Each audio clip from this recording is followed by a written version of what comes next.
Okay, I'd like to call the meeting to order. Thank you. Janet, if you would please call the roll. Paul Banks. Here. Pam Howard. Here. Lori Vista Ward. Here. Barbara Cruz. Here. Dave Levy. Here. Mark Setter. Here. Jeff Swanty. Here. Great, thank you. I guess that's going to be where that's going to start. Okay. Jeff, if you would please lead us in the pledge, the flag right up in the corner, up high. I pledge allegiance to the flag of the United States of America and to the republic for which it stands, one nation under God, indivisible, with liberty and justice for all. Thank you. And Pam, if you would read the mission statement, please. The Thompson School District will be a district which, that empowers, challenges, and inspires students, faculty, staff, parents, school leaders, and community members to learn, achieve, and excel. Thank you. Thank you all for being here tonight and joining us in our twice a year, well, our one of our 2 times a year that we meet here in Berthoud. We also meet here once in April as well. Tonight, the first item on the agenda is the adoption of the agenda, item 2.1. I will entertain a motion to adopt tonight's agenda. So moved. Second. Thank you. It's been moved and seconded to adopt the agenda for October 16th. Is there any changes or corrections, additions? No? Janet, if you would please call the roll. Paul Banks. Aye. Pam Howard. Aye. Lori Vista Ward. Aye. Barbara Cruz. Aye. Dave Levy. Aye. Mark Setter. Aye. Jeff Swanty. Aye. Thank you, and that is unanimously adopted. Next is approval of the minutes from October 2nd, 2019. I will entertain a motion to approve those. So moved. And a second?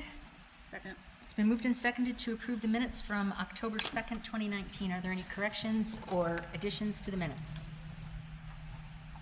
No? Janet, if you call the roll, please. Paul Banks. Aye. Pam Howard. Aye. Lori Vista Ward. Aye. Barbara Cruz. Aye. Dave Levy. Aye. Mark Setter. Aye. Jeff Swanty. Aye. Thank you, and those minutes are unanimously approved. First up tonight, under the public participation portion of the meeting, we have item 4.1, which is the superintendent's report. Dr. Schaefer. Good evening, Madam President and members of the Board of Education. This week, we celebrate Classified Appreciation Week. And so all week, we honor and salute and recognize our extraordinary classified staff members.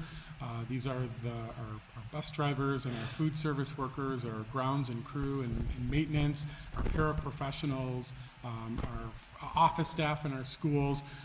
All of these individuals make up a very important, significant part of our staff here in Thompson School District. We're deeply appreciative of their work. They're extraordinary professionals. Later in today's agenda, I know there will be a proclamation saluting and honoring our classified employees, but I just wanted to give a special shout out to them. And also, this month is Principal Appreciation Month. So we have a month to celebrate our principals, and I would include our assistant principals and deans in that as well. School leadership matters, and certainly the leaders of each of our buildings, elementary, middle, and high school, are exemplary in the modeling that they do, the leadership that they show, not only instructional leadership, but also community and social emotional leadership.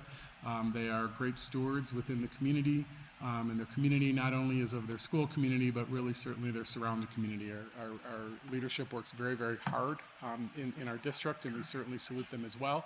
And again, also later on in our agenda tonight, we'll be honoring them with a proclamation. Finally, the Thompson Education Foundation, the TEF, next week on Thursday, October 24th, will be hosting their Education is Everyone's Business, and that will be held at the Embassy Suites in Loveland. That's from 5 to 7:30. The foundation does so much for our district, supporting our students, supporting our staff, supporting our district.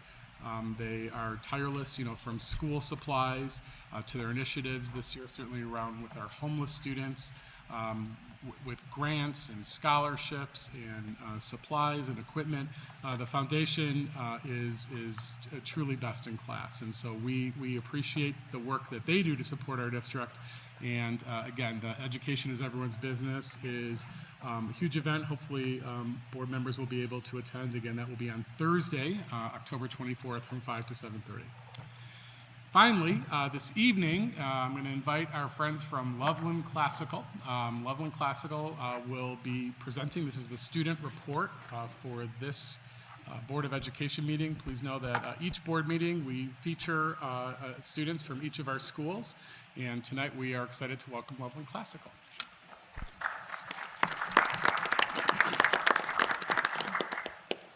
Hello and greetings, members of the Thompson School District Board of Education and Superintendent Schaefer. Thank you for this wonderful opportunity to share about all the great things going on at Loveland Classical. My name is Isabel Bodley, I am Anna Brooks. and we will be talking to you about what is happening at Loveland right now. Right now, we are preparing for several school events, such as our choir concert tomorrow at 7, where the middle and high school choirs will be performing.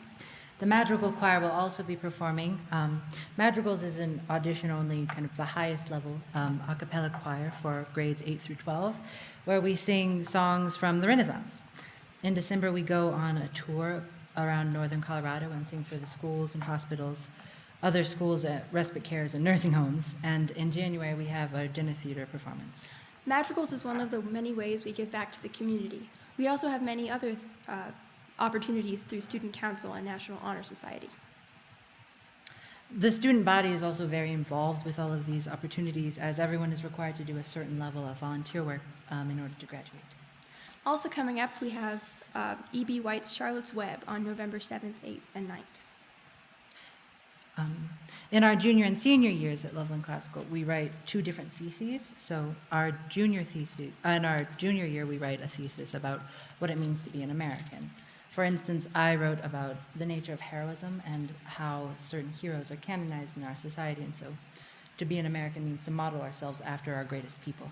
And I also wrote my thesis on being American is to be part of a diverse culture unified by the protection of liberty. The junior thesis serves as a base for the last thing students do at Loveland Classical, which is to write a senior thesis. It's our goal to become well-rounded individuals and to write a 20-page college-level paper exploring the question of what does it mean to live a good life, or what will you do to live beautifully. Both of us are seniors this year, so we're writing it. I'm writing about the nature of harmony and growth. And I'm doing my senior thesis on seeking truth through virtue and philosophy. Also, Loveland Classical Schools was a state finalist for the Colorado Succeeds Awards for transformational impact in a high school. We qualified by placing in a top 9 of the high schools in Colorado in a blind data review, and then our school was featured on Channel 9 News. Thank you for your time. We'd like to introduce our middle schoolers now. Hello, my name is Isabella Prose, and I am in 7th grade. Today, I am going to share with you about LCS middle school and high school athletics. Our sports programs have grown and improved so much in the past couple of years. Middle school girls volleyball had an amazing winning season. In addition, the formation team had the unique opportunity to compete against the U.S. Special Olympic volleyball team. Although boys soccer did not have a winning season, at LCS, growing and good sportsmanship is more important than winning. Also, tomorrow is high school homecoming game. The team is doing a fundraiser for breast cancer awareness. High school boys soccer is in the top of their league and moving towards state playoffs. With the first quarter coming to an end, we are excited to see what our winter and spring sports have in store. Hello, I'm Allison Metzler, and I'm in 8th grade, and I'm Vice President of Middle School Student Council. In Student Council, we have various committees that help plan events. Some of the events we plan are middle school dances, socials, and pep rallies. High school has an upcoming homecoming dance on October 26th from 7 to 11 p.m. In Student Council, we plan school-wide community service events. High school and middle school Student Council are currently planning a trash tag, where we will be picking up trash at Lake Loveland on November 2nd from 10:30 to 12. On behalf of the Loveland Classical student body, thank you all for your service on the Thompson Board of Education. Have a nice evening.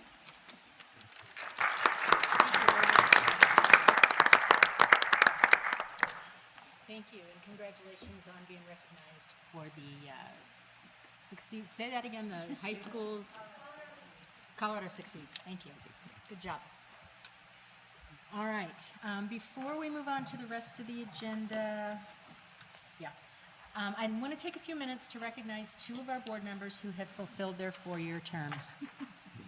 They didn't know I was going to do this, but they'll survive. For both Jeff Swanty and Dave Levy, this is their last school board meeting, and while I'm sure they're both excited about getting their Wednesday nights back, I want you to know that volunteer service on the Board of Education requires more than just showing up for meetings. For 4 years, both Dave and Jeff have worked hard and been dedicated to supporting and improving educational opportunities for students in the Thompson School District. Jeff has been a strong advocate for advancing career and technical education for high school students, and his vision will become a reality with the opening of our new CTE Center next school year. Dave has used his private sector experience to ensure that the district is smart and accountable in using our resources as we planned and designed our bond issues and the bond projects. Both men have taken the time to learn about the challenges facing TSD. They've asked thoughtful questions that have deepened the board's understanding and deliberation, and have made it a point to listen to and engage their communities. Dave and Jeff, it's been rewarding to serve alongside you both. And on behalf of the 16,000 students, 2,000 employees, and 5 communities of Thompson School District, I want to thank you for your service on the Board of Education and wish you well in wherever the next phase in life takes you. Hopefully traveling, right? And we have a little something. We have a little something. Of course, there's a presentation. Here, I am gonna, I've got yours, Dave. Do you mind if I show yours off? I will show this one off. Yeah, you can open yours up, too. So I've got Dave's here. Oh, should I put on the gloves? The gloves. Put the gloves. The gloves are the best. Oh, my goodness. kitten. Gracious. Check this out. Okay, I'm only going to put one glove on, but See this what is- we're gonna miss, all this this is yours, humor. Dave. This is what Dave's looks like. They are quite lovely. So it's just a small token of our appreciation. So because you get the gloves, you'll be responsible for dusting these when the time comes at home. Right? Diane doesn't I see have to- Diane out there. I don't know, is Ruth out there? Or Jeff? She's here She's in watching at spirit. home? Okay, And you guys have to wear your white gloves for the rest of the meeting. right. White glove service. Requirements, So, yeah. all right, so, here you go, Dave. And this little thing goes around. So sorry there was no kitten. Thank you. No, Sorry there was no kitten. thank you. No, I don't want the thing back. Oh, I thought you were taking your kitten back. Thank you so much, gentlemen. Your service is much appreciated. So do we get to say something? Absolutely. Actually, I'm gonna move into board and committee reports, so I'll let you guys start. So go ahead, and then we'll just move down the row with board and committee reports. It's been a real pleasure. It's bittersweet leaving. I've had a few people say, well, why would you leave? Everything's going so great. Well, what better time to leave? Everything is going great. And as Dave does, I'm sure, I feel really good about the position the school district's in right now. We have a great board. You, as a community, the school district, have a great board.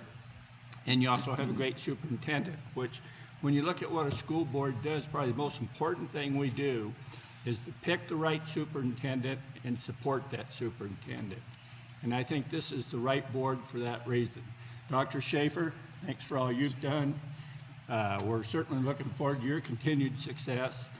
Board, thank you. We've had our times. We haven't always agreed, but I respect everybody. And thank you for all you've done. And I hope to be of support in the future. Thank you. Thank you.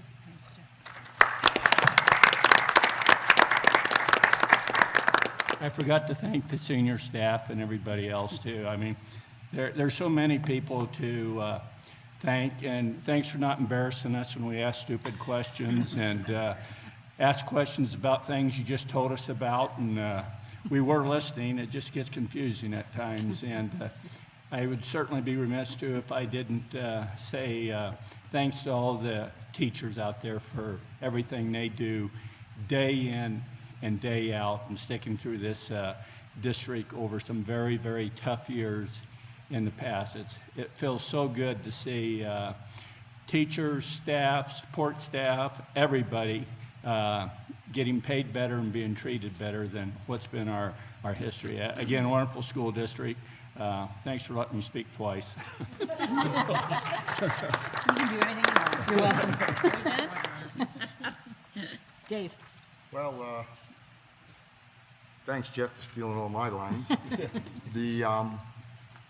I always appreciated the fact that when the board disagreed on the way forward and then we reached a decision, how every single board member said, the board has decided and therefore I support it.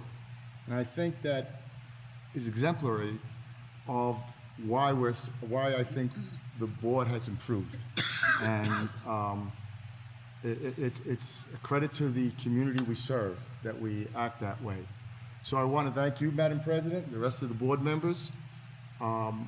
During my time on the board, 2 exemplary superintendents. Dr. Shearer was wonderful, and Dr. Schaefer is going to take us into the future. And Dr. Schaefer made a commitment for excellence, and I am so appreciative of him stating that forward. As Jeff said, we have just tremendous, tremendous staff, and forgive me for allowing me to mention one name in particular of the staff, and that's Gordon Jones, who I work with tediously from his point of view, educationally from my point of view, but we're in great hands financially. What is the number one thing I learned on the board?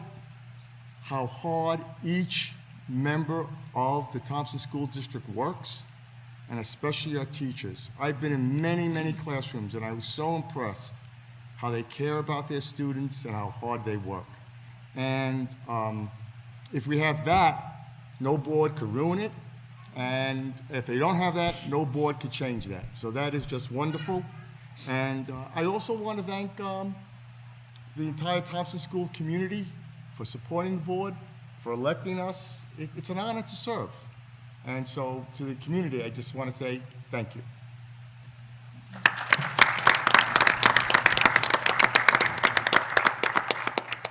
Thanks, gentlemen. You do have to stay for the rest of the meeting, you know that, don't you? You're not dismissed. Rats. Oh, M&Ms. It's his parting gift. That's right. yeah. Eat it with white gloves. Jeff got no candy. That's sad. All right, we will go ahead and move into board committee reports. Pam, we'll just start with you and move down Okey-dokey. this way then. Well, I just want to take a quick second to also thank Dave and Jeff. Lori covered just about everything, but it's just been so wonderful to work with you guys and learn from you, and I'm so thankful that you stepped up 4 years ago when the district and the community really needed you. So thank you for stepping up and doing this volunteer position. So we're going to miss you guys. Okay, on to report. Tonight I'm going to talk mainly about Proposition CC. You may have heard about this, but next Wednesday, October 23rd, there is going to be a Colorado PTA in conjunction with the Thompson PTA Council meeting at Bill Reed Middle School at 6 o'clock, just an hour long, 6 to 7, to go over the details of Proposition CC.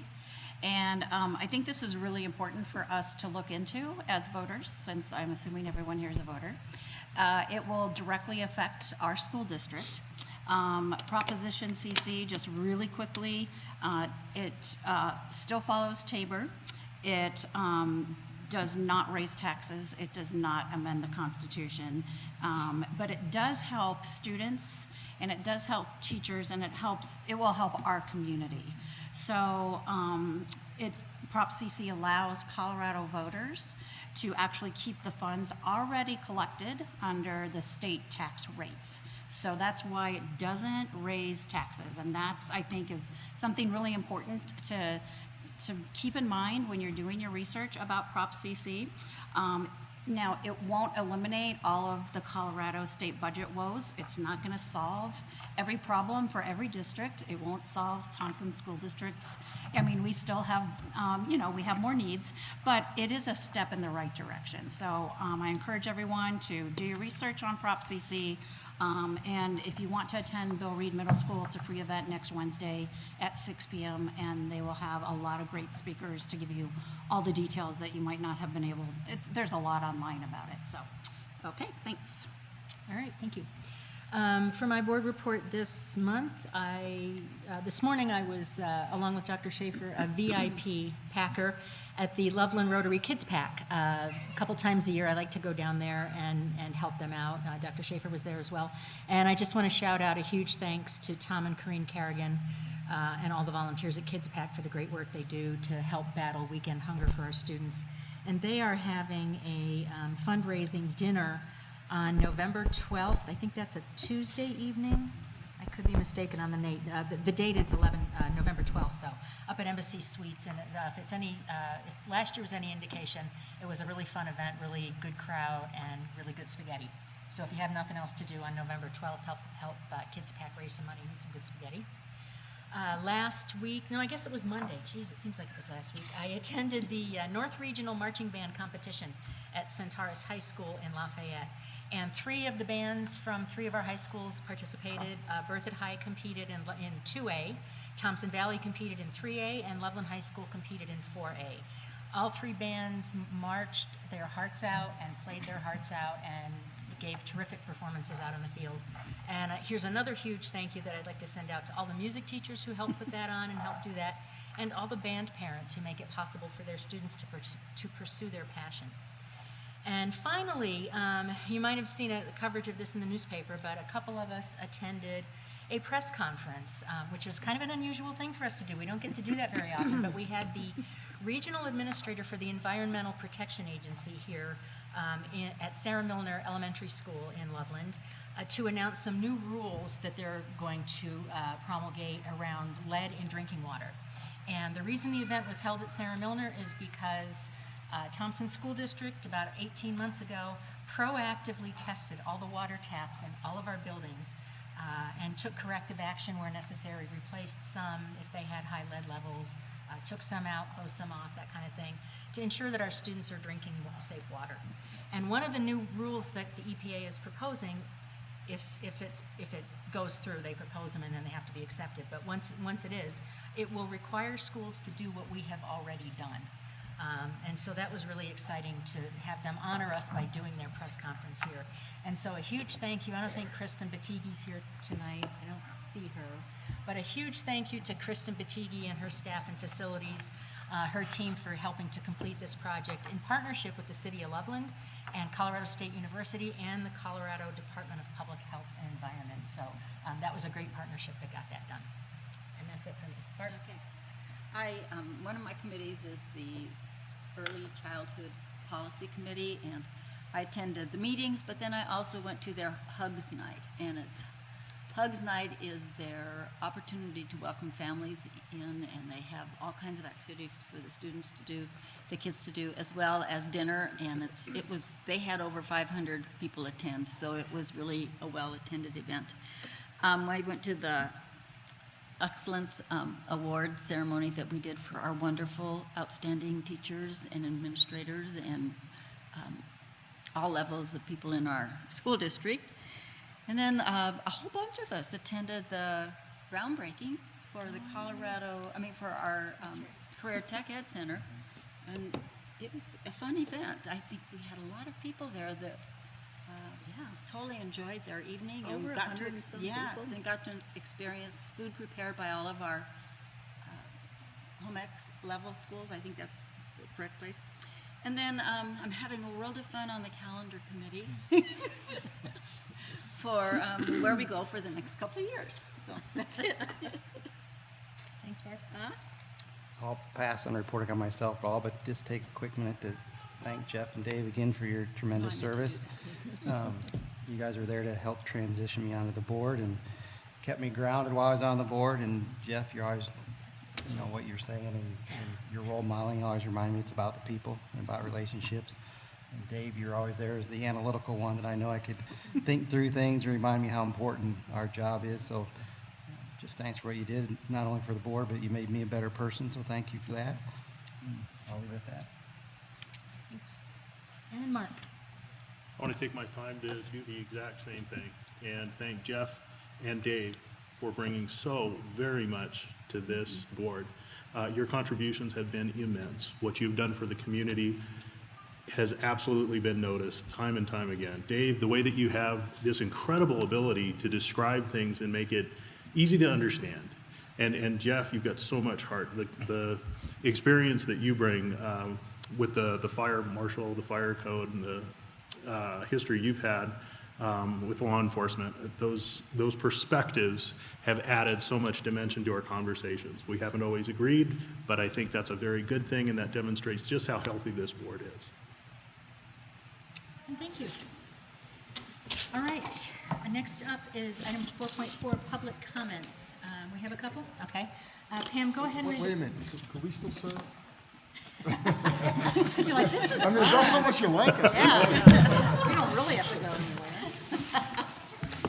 I was going to say about when you're ahead.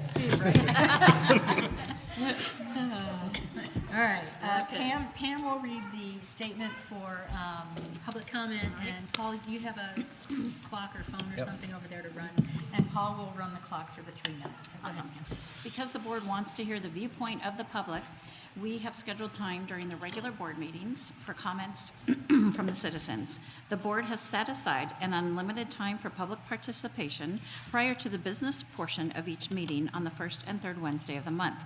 The time for each speaker is limited to 3 minutes, and each individual will only be recognized once. The board will not respond to comments or questions.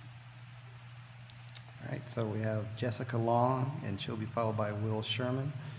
And I'll do a subtle way when your 3 Okay. minutes is about up. Thank you. Is it okay if my husband and son come up here? Sure. Moral support. All right, so I'm Jessica Long. Good evening, Dr. Schaefer and members of the Board of Education.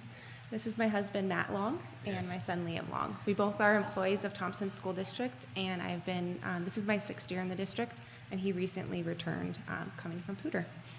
So I'm a wife, sister, daughter, and friend, and today I'm speaking to you as both an employee and as a role I gained over the last year, a mom.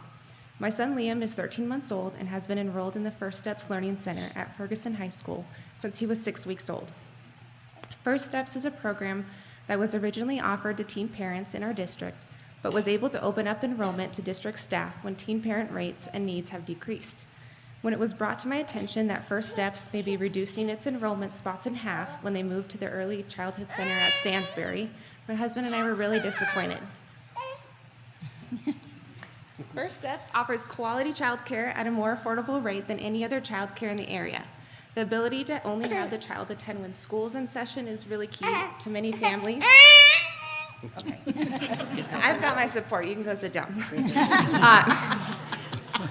Having childcare during the school year, not in the summer, is critical, so we don't have to pay the extra expenses while we both work in the school district. And I would like to advocate for the current structure of the program as it relocates to Stansbury. I want to just mention a few things on how it aligns to the Strive 2025 plan. So on action item 1.2, it's to ensure social, emotional, behavioral, and physical programs that provide a supportive learning environment. And this is exactly what First Steps Learning Center does for the students in our district. It bridges that gap they have in order to access education and be more successful. And by cutting that in half, we greatly limit the opportunity for students to access that. Action item 3.1 is to ensure recruitment and retention of high-quality staff. This is where my personal statement comes in. When my role with the AWARE grant ended last year, I was searching for work and had the opportunity to look elsewhere outside of the district. I chose to stay in the district for a variety of reasons, but one of the major factors was honestly his daycare. I really value the staff there, and I really wanted to keep him enrolled, but we had to be employed. Several other staff utilize this childcare option and may not be able to afford to remain in Thompson School District if other childcare must be utilized outside the district. Again, my husband came from Pooter, so you attracted a wonderful, high-quality staff member in a hard-to-fill position as a social worker, and that puts our family in a hard position if we had to look for other childcare. My son's been enrolled in First Step since the day my maternity leave ended and I returned to work. He has unique health conditions, which made us really weary to enroll him in any kind of daycare, but I felt nothing but comfort since the first day he was enrolled. The employees are high-quality staff there, several of them have worked there for several years, and they've loved on our son since day one. They provide encouragement as a new mom. You guys know it's a tough job, but I walk into that daycare and they care about the students and the role they have as teen parents and employees and the role that they have in the district. They really do want to support us. So I just encourage you to help in whatever capacity you can to advocate that the enrollment numbers for First Steps remains the same, and if not, expanding the program. It really is a benefit for our district. It's a benefit for our students and in our employees, and therefore, because we're recruiting and retaining these, amazing staff, we have so many employees that utilize this. It really does make an impact on our students. So, thank you for your time. I got Will Sherman, followed by Julie Keenan.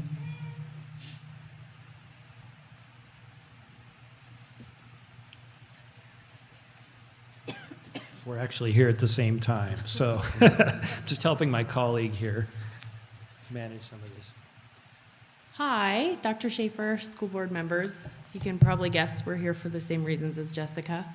And just to add to what she said, this is Max, by the way. He's 5 months old.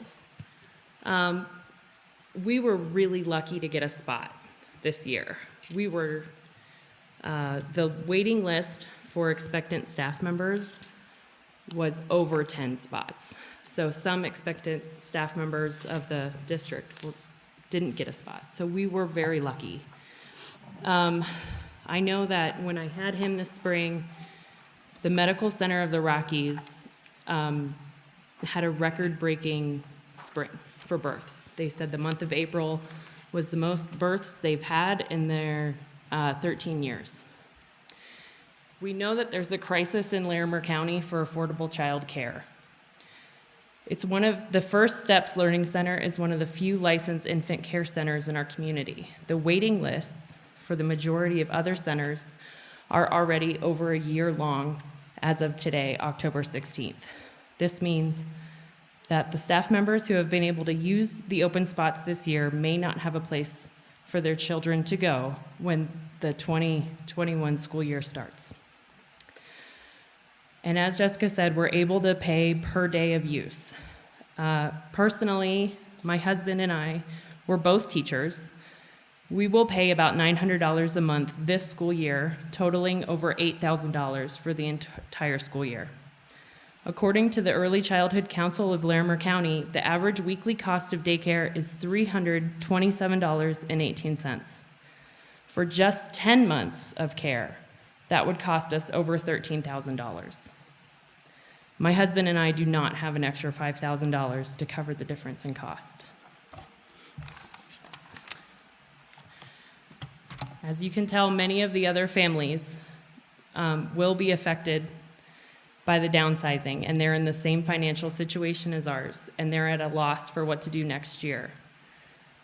We do not want to have to sacrifice the quality of care for Max because we can no longer afford a fully licensed center, especially with the caring staff that he's already built relationships with. He loves his daycare, he loves the staff, and I'm confident he is receiving high-quality care there. If the daycare is downsized, I feel as though the district will be losing a huge opportunity for increased staff retention, in addition to all the income that the daycare is currently bringing in.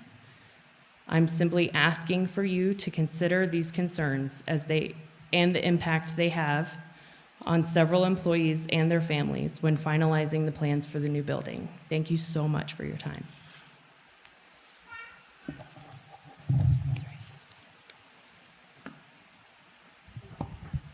And I was just going to add a few comments. So my name is Will Sherman, and thank you, Dr. Schaefer and the board, for letting us speak tonight. So I've been at Ferguson High School for nearly 20 years, and in that time I've worked with teen parents that entire time. And I understand that, at times the nursery numbers can be low, and that might be part of the reason for considering a downsizing. However, in those 20 years, I've definitely seen it shift. I've seen it go from, at times where there were 5 kids that needed the nursery, and I've also seen 17 the next year. And it can shift dramatically in a community. It's not one of those things that you can just put an average on and expect the average to hold. It can shift very quickly. And a lot of it's dependent on other programs, and so a lot of those other programs, depending on their status, depending on the staffing of those programs and everything else, can instantly affect those teen parent numbers. So for example, in Thompson Online, we got 3 or 4 teen parents right now that we've worked with this semester.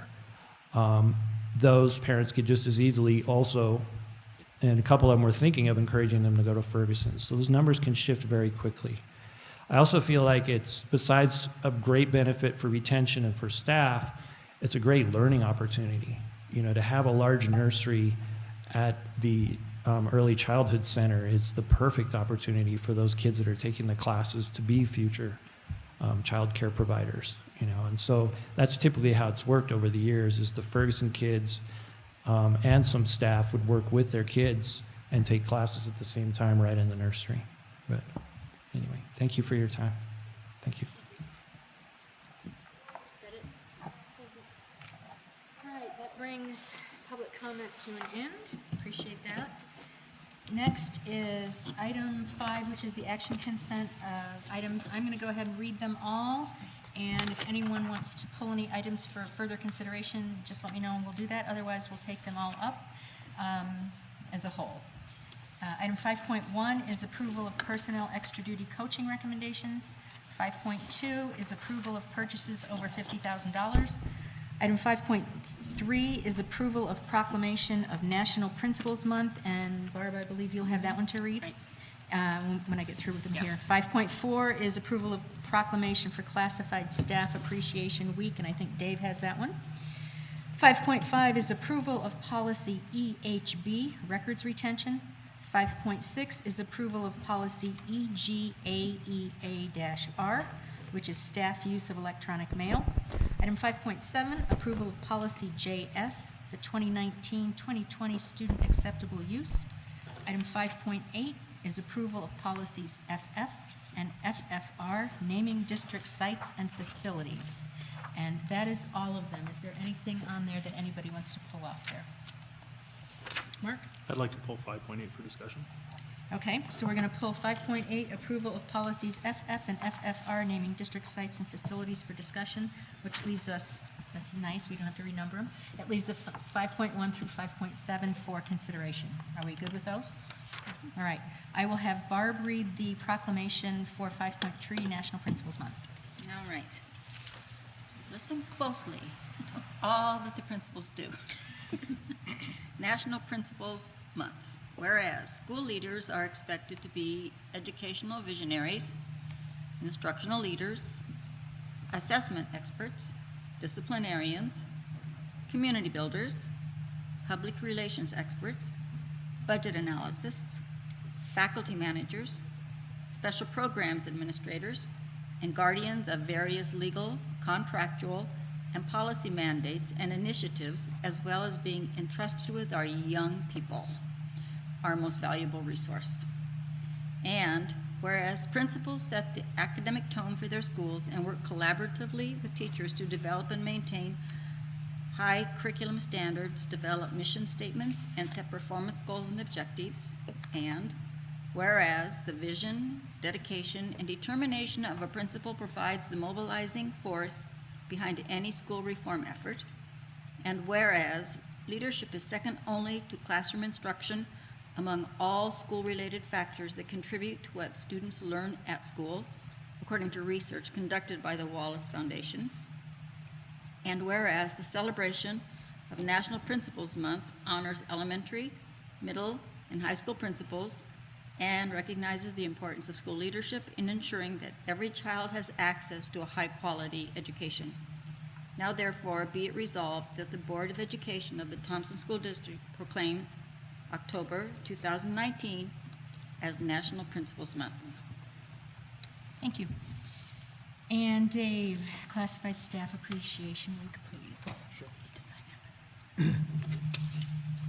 Whereas classified school employees are an essential part of the Thompson R2J School District's educational system, and whereas classified employees are dedicated to assisting in the provision of quality education for the students of this district, and whereas classified employees perform their daily cleaning and maintenance of the school property, safely transport students, prepare and serve nourishing lunches, maintain records and reports, and assist in classrooms and on school playgrounds. And whereas the Thompson School District would like to recognize the role classified school employees hold in our education system and to salute them for the invaluable service they provide to our students and to our community. Now, therefore, be it resolved that the Board of Education of the Thompson School District proclaims October 14th through 18th as Classified Staff Appreciation Week and urges parents, students, and administration to salute these dedicated men and women. Thank you. And before we take a vote, are there any principals out there tonight? They're home resting. They're home resting. Ian, you Ian's count? here. Yeah, you, okay, well, we will give Ian a Right. hand because he's our token principal here tonight, so thank you for all you do. Appreciate it. And then classified staff. I know we have classified staff because they're working here. Go ahead and give us a wave or stand up and we will give you a hand. Thank you for all you do. Thank you. They're the ones that have to put up with us and let us in the building and clean up after us, and so we appreciate it. Thank you. All right, I will entertain a motion to approve the action consent items 5.1 through 5.7. So moved. In a second, please. A second? It's been moved and seconded to approve items 5.1 through 5.7. Is there any further discussion? Hearing none, Janet, if you would please call the roll. Paul Banks. Aye. Pam Howard. Aye. Lori Vista Ward. Aye. Barbara Cruz. Aye. Dave Levy. Aye. Mark Setter. Aye. Jeff Swanty. Aye. Thank you, and those, that unanimously passes, items 5.1 through 5.7. And so we will take item 5.8 as a discussion item then.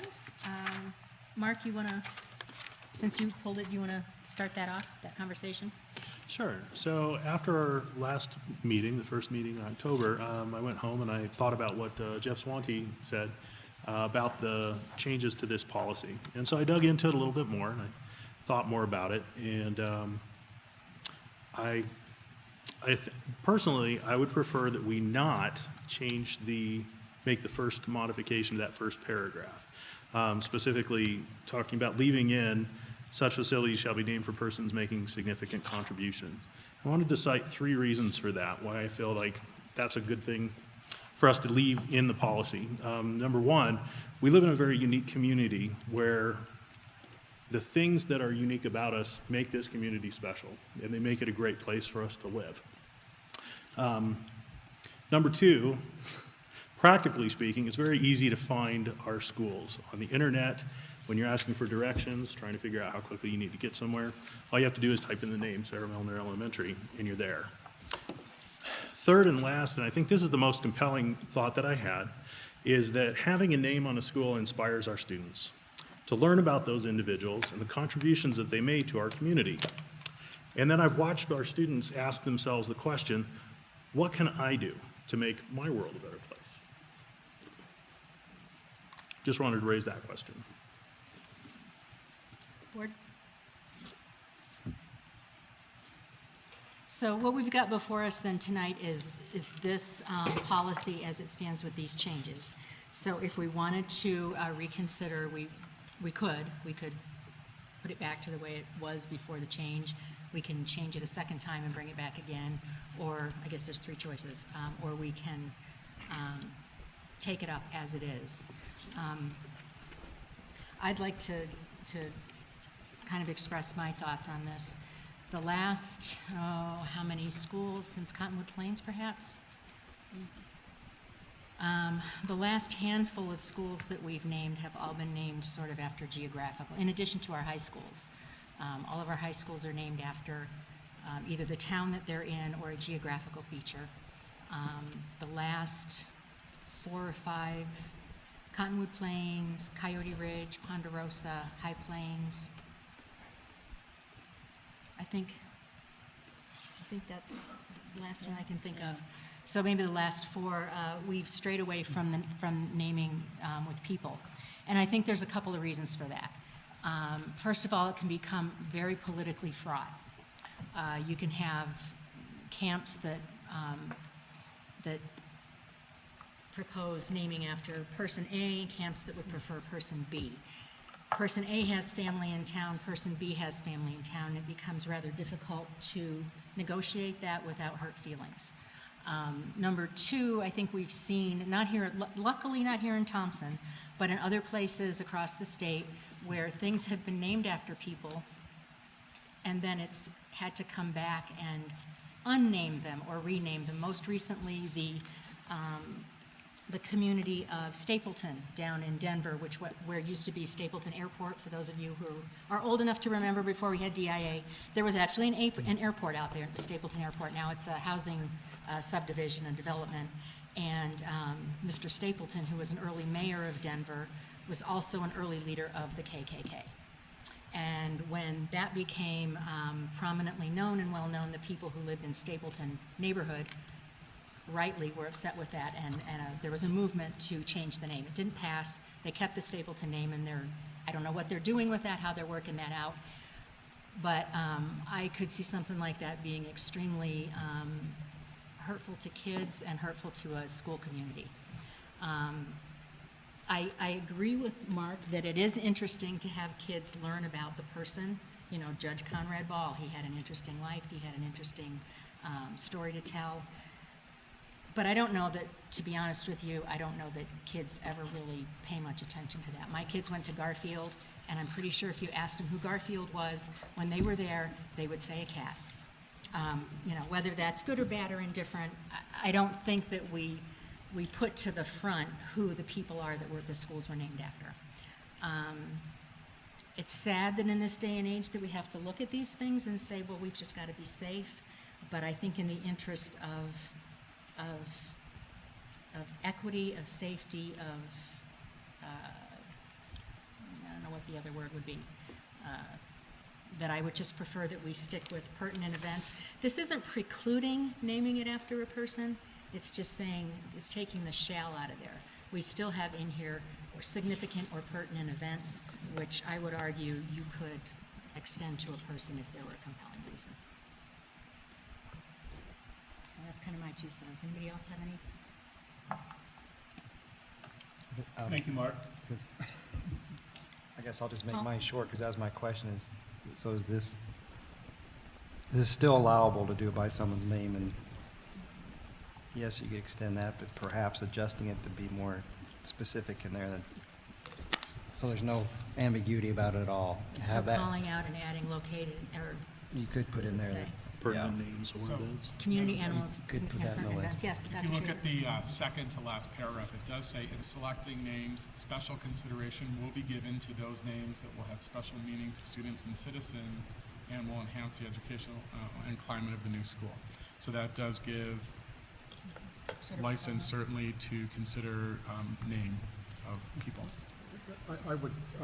Respectfully, I would say it's still a little ambiguous, because you could say that paragraph applies to the first paragraph. I think if you want to have the capability of naming after a person, just put it in the beginning paragraph. I think it removes any ambiguity. That'd be my suggestion. I'm in agreement with what Lori had stated, partly because in this day and age, you just don't know what somebody might come forward with that you don't want attached to a building and have to go through with that aspect of it. That's kind of where I stand at this point. I am the historian, basically, because I've been in the district a really long time. And at one point, there was a tradition, and we gradually went away from it because of the location of where our community is and all the beautiful things that we have going on here. It was at one point named after a person, then it's named after a location, and we alternated. If you go back and look at all the schools that have opened throughout the years, it's kind of varied. and the past few years, it's become more of the tradition. I don't know if that's quite the right word, but the more acceptable way is to use a location or a site, and I guess I would go with that. Does that make sense? Anybody else? Dave? I would just argue that there's always risk in naming after a person, but I don't want to be a coward. I think people argue Lincoln was a racist. If people think you shouldn't be proud to go to a school named after Abraham Lincoln, I think that's not good thinking. I would support schools being named after people. I think it can inspire people. If we were, every student should go into Garfield and should learn that that president came into a world of corruption and he was as straight and narrow, as honest as possibly could be, and that's why we named the school after him. So I understand the other point of view, I appreciate it, but I still think there's more benefit naming after a person. So I would, if Mark, if you want to make a motion to include the person into the name, I would support that. Jeff? I agree with what Dave said. I brought it up in the first place. I think some people just, by the very fact of who they are, rise above politics. And as Dave says, I think there's some people names that we not only could, but we should take a chance on. I don't even think it's taking a chance on. They're just great leaders. They're inspirational. They go beyond politics, as I've said. And there's a lesson to be learned by these people. There are a lot of people in this community. The name was brought up, Conball, for instance. I think a lot of kids in their school, kids in the past, they know who Conball is. It could be Walt Clark. It could be Bob Turner right here in Berthoud, who was a school superintendent. People who did incredible things for education. And I think it's good for the community. It's certainly good for the students to have role model names in front of them like this. And if I were on the board, in the future, I would still be willing to take a chance in some of the phenomenal people out there, even if we went so far as to say they have to be dead before we name a school after them. I could come up with a half dozen names of people that have been involved with this district in the past. That would be more than worthy to have a school named after them. I don't think it would be political or anybody have anything against it. Just be a question of who's the best among the best. Anybody else? You did bring up a good point, Jeff. I still can't support it, but I would like to say that if we are going to put names back in here, that we indicate that it needs to be someone who is deceased, probably by, I don't know if we wanted to year it. Sometimes people say, by 50 years or 25 years or something. But we may want to include that it needs to be, somebody who has passed away. And that could certainly be certain. You could add another time, maybe for the time being, doing as Dave suggested, just move it up to the top paragraph and fine tune this at a later date, or put this off for more board discussion. Question for Dr. Schaefer. When the High Plains School naming committee undertook that effort, I remember something about a policy or regulation in place that addressed that specific issue, that the individual had either become deceased or been disengaged from the district for at least 6 months. Does that sound familiar at all? So I don't have an answer to that. I know that the only policies that have not been changed are policies FF and then the regulation FFR. And so what you see is really how the district has been naming. We certainly can find out for you that question, though I don't have the answer. Are these the only policies that pertain to naming? I believe so, yes. So the other may have been just That's what I'm looking for, just the way we do things. A regulation? Well, not even a regulation, but just the last time we did it, here's what we did. Tradition. Tradition, exactly, thank you. Sort of an understood precedent, thank you. Precedent, yeah. Tradition is a Jewish Yeah. tradition. So we're open to certainly taking this back and working on the language. So I want to make sure that the board is comfortable with the wording of the policy. So why don't we take this back? We'll let, given the feedback that we've received tonight, I guess I'm looking for board direction. Where do you want us to go with this? Are we under a time crunch? Because it has to go, we have to. Yeah, I think we're okay. I mean, I think we would like to launch our naming committee. I mean, certainly we. Before the. Yeah, so we're going to be breaking ground on the building in, the January, February timeframe. And so there's nothing sacred that says that we have to have a name for the building then, but it's just something that we've been working on. But we will not convene a naming committee until we have this policy in place. Okay. I would like us to just delay it. For one thing, as I'm sitting here, what I have in front of me that came up to me is totally different than what the two people sitting beside me have on my board docs. I don't have any of the red line on mine, and the paragraphs. Oh, yours didn't show up that way, yeah. Yeah, it should have been attached But to in the the. paragraphs are No, even. they're different. They're different, Yeah, even and the so, wording's different. yeah, They are mine different. doesn't match for some reason, so maybe There's it's my two machine. documents there. There's two documents right looked there. at Right, the same one. I have them both open, and they are not the same as what Paul and Lori have. There's an FF and an FFR. So it looks like a I difference have between a FF, Chromebook and and it a. doesn't look like yours, and I have FFR, FFR, and they don't look like yours. She's right. So I would like us to hold yeah, off, so, that because is that's why weird. I made That is reference to you earlier, Dr. Schaefer, about what I was seeing on mine, that's why. Right, that's Okay. interesting. Okay, we'll come back to the So- board on November 6th with a first read of a revised potential policy. for Okay, our so veteran you have enough takeaway from what we talked about here. What I'm hearing that the board would like at least the option or opportunity to name it after a person. So we can certainly weave that language in. It could, my clarity with deceased versus living. I guess that's. I think deceased. I think it's pretty important that it not be somebody living, to be honest with you. Me too. I don't know.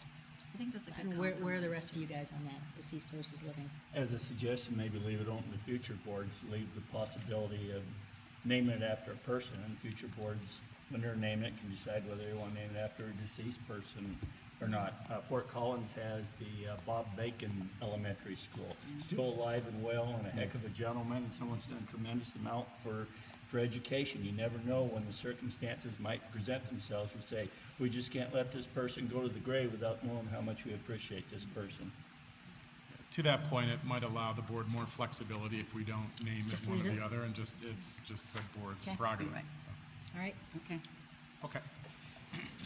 All right, moving on then to item, we do have one action item tonight, action item 6.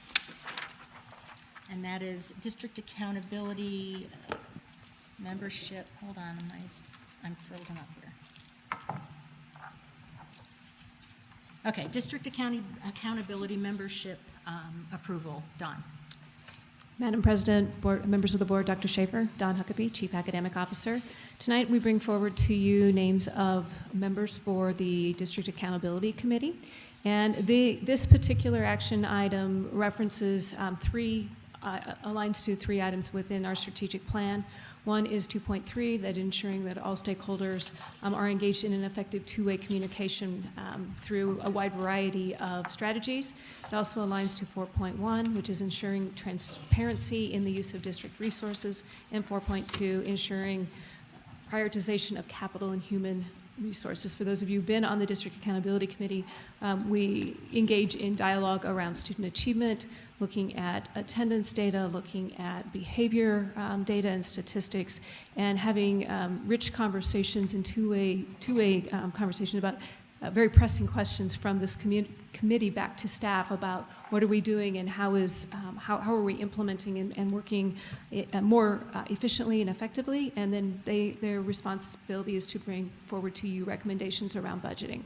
And so what you have here tonight are a list of members who have indicated this year that they would like to be on the District Accountability Committee. We have more members on this list than we did last year, so we are slowly increasing the numbers of interested parties as we have additional people who come on continue to attend meetings throughout the course of this year. They won't be voting members, but we will be adding them and ensuring that we'll be inviting them to come back week after week, and then to hopefully want to be a member then the following year. So what we don't have on here is the board member, because we're not sure who that might be with the board turnover, I guess, or change. So once we have that, we'll bring that name to you as well. So we are asking you to approve this list so that we can continue on and move forward with our work. Any questions for Dawn, board? Then I'll entertain a motion to approve the membership for the DAC committee. So moved. Second. All right, it's been moved and seconded to approve the District Accountability Committee membership list as presented. Any further discussion? Hearing none. Janet, if you would call the roll, please. Paul Banks. Aye. Pam Howard. Aye. Lori Vista Ward. Aye. Barbara Cruz. Aye. Dave Levy. Aye. Mark Setter. Aye. Jeff Swank. Aye. All right, thank you. That Thank you. passes unanimously. Thank you, Don. Just wrote on myself.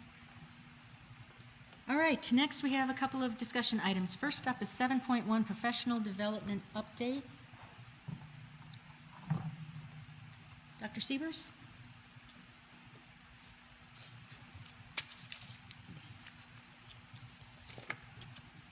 Madam President, School Board, Dr. Schaefer, Bill Siebers, Chief Human Resources Officer. Thank you for giving us an opportunity tonight to provide the Board of Education an update on the vision and work associated with professional development for the Thompson School District. At this time, it's my honor to introduce our Director of Professional Development, Dr. Melissa Snyder.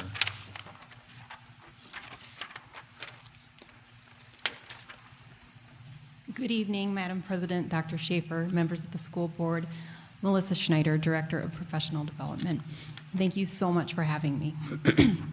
Excuse me. The purpose of my presentation tonight is to be able to provide you with an update on the vision and the work associated with professional development in Thompson School District. Excuse me. I'm going to share with you how the work aligns with some national Learning Forward standards, as well as Strive 2025. And then I'd like to share with you some current updates about work that has been accomplished since this position was incepted in July, as well as progress right now and some future work plans. The overall professional development goal for Thompson School District is to be able to provide an effective way for teachers to teach, for all of our staff to be able to do their work and have it impact student outcomes. That's the bottom line. And in doing so, we have kind of selected what you might call the gold standard of professional learning, and it's put out by Learning Forward, and it's called Standards for Professional Learning. And there are 7 standards that Learning Forward has put out there that have been vetted by copious amounts of research and has been funded by organizations like the Bill and Melinda Gates Foundation, Stanford University, MetLife. And we have chosen to go with these standards as a way to charge ourselves with being able to address professional learning in all 3 of our employee groups. While these standards are developed for mostly educators, we will charge ourselves with implementing them at all employee group levels, so classified, APT, and licensed. I want to talk to you a little bit about these 7 standards in light of the fact that it could be all 3 of these employee groups. And if you want to think of them as elements and conditions necessary to be able to create the professional learning space, which has been shown to correlate with student outcomes, if you can sit with that for a second with the different employee groups and perspectives, and bear with me. But the 7 standards are learning communities. And when you think about Thompson School District, we've got learning communities. We can work with that. Leadership, and this is also can be individual strengths of smaller employee groups, developing those, giving people motivation to become experts in small areas. Resources, and as an employee that is in the Human Resources Department, one of our roles is to be able to support employees, be able to attract and retain employees based on the kind of support and belief that we have in them for their success. Data. Learning Forward says that all types of data that school districts use can be used for professional development. We have so many data in public school. We have data on our students, we have data on our staff performance, we have data from climate surveys and perception surveys and community surveys that can be used to develop and vet our own professional development opportunities. Learning designs. In some employee categories, this could be service delivery designs. Implementation. As we head into Strive 2025, implementation is about managing the change process. And outcomes and evaluation as we consistently evaluate what we are doing for kids. So those are the 7 standards of Learning Forward that we are going to challenge ourselves with reaching as we design professional development in the district. So now I'm going to transition to a few accomplishments that have occurred since the role has begun. And one of the very first tasks was the revision of our teacher mentor program and our APT mentor program, as well as our induction for both of those employee groups. That is a requirement by the Colorado Department of Education, and what it is, it's a highly qualitative self-assessment where you go through a rubric and you are able to talk to the state about what you've actually done to be able to match teachers with appropriate mentors, match new APT staff with appropriate mentors, and what it is that we are doing to be able to retain those employees in the profession as well as our school district. And that's from anything from a brand new administrator, brand new teacher who's never spent one day in their lives doing that job yet, to those who, like me, I get to wear 2 hats in this role, are brand new to Thompson School District, yet I've spent 22 years in education. So I've been able to use my own lens a little bit in this too. But we've sent a pretty lengthy analysis of what we've been doing in those roles to CDE, and that is a 5-year renewal process, but it gave us opportunity to take a look at what we're doing and see if we can bolster it and strengthen it in any way. So we certainly did. The next thing that has been accomplished since we've started this role is we've put in for approval of a 45 clock-hour culturally and linguistically diverse learner professional development program, which if you don't know, but recently the Department of Education has required that all teachers, basically our general teachers who teach content areas from elementary to high school, when they go to renew their license, they have to have, of their 90 clock hours that they must have to renew their license, 45 of them have to be in an area of culturally and linguistically diverse learning and learning about those students and how to maximize educational opportunities for historically marginalized groups. So we have put in a plan that allows for teachers to have a free opportunity through Thompson School District to receive that training. Otherwise, it really is on them, the license holder, to go and find that training on their own and possibly pay 3 credit hours of tuition at a local college, which can be quite costly to some. So we received approval of our plan for that just in late September, and we're able to luckily offer our first course offering on October 4th, in which it all but was filled by two slots. So we had 48 teachers attend that day. So it was, I received word that it was very appreciated because it's free and it's accessible. And that leads me right into talking about Ed Camp. We've had 2 Ed Camps so far this year. Education Camp is an opportunity where teachers get to have self-directed learning. One of those is a mandatory required date, which is in August, and I believe that some of you may have been there. I think I remember seeing you there. And then we just had our first voluntary one, which was October 4th, in which teachers can choose how they want to use their time on that day. And the good news is that a year ago we had 20 teachers attend, And this year, on October 4th, we had 5 times that many. We had over 100 licensed staff attend, as well as we had classified education camp that day too, which was attended by well over 500 classified employees. So those things are things that we're proud of and that we want to use as ways to only get better next year and in the following ed camps. And then talking about some current work right now, the formation of a professional development committee, which has representation from APT, licensed, and classified staff, is being done right now so that we can have the perspectives at the table to be able to guide how we are going to approve and align Strive 2025 principles to all professional development. And in this area, we will be focusing for now on student achievement, ensuring all students meet or exceed performance or growth targets. And it's timely because we have some curriculum adoptions this year.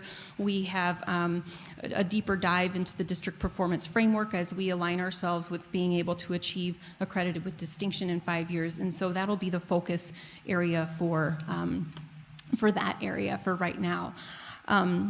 And then future work, I'd like to say it's a continuation of focus areas 1 that I just mentioned, and 3, the development of human talent.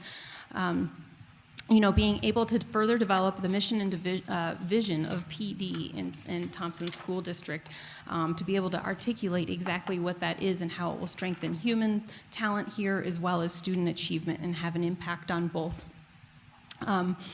Also, the establishment of a professional development department where there will be, there's some focused areas of improvement after we see this professional development committee being able to talk about what's needed with classified staff development, what's needed with APT staff development, what's needed in licensed, and being able to really use that to inform our work.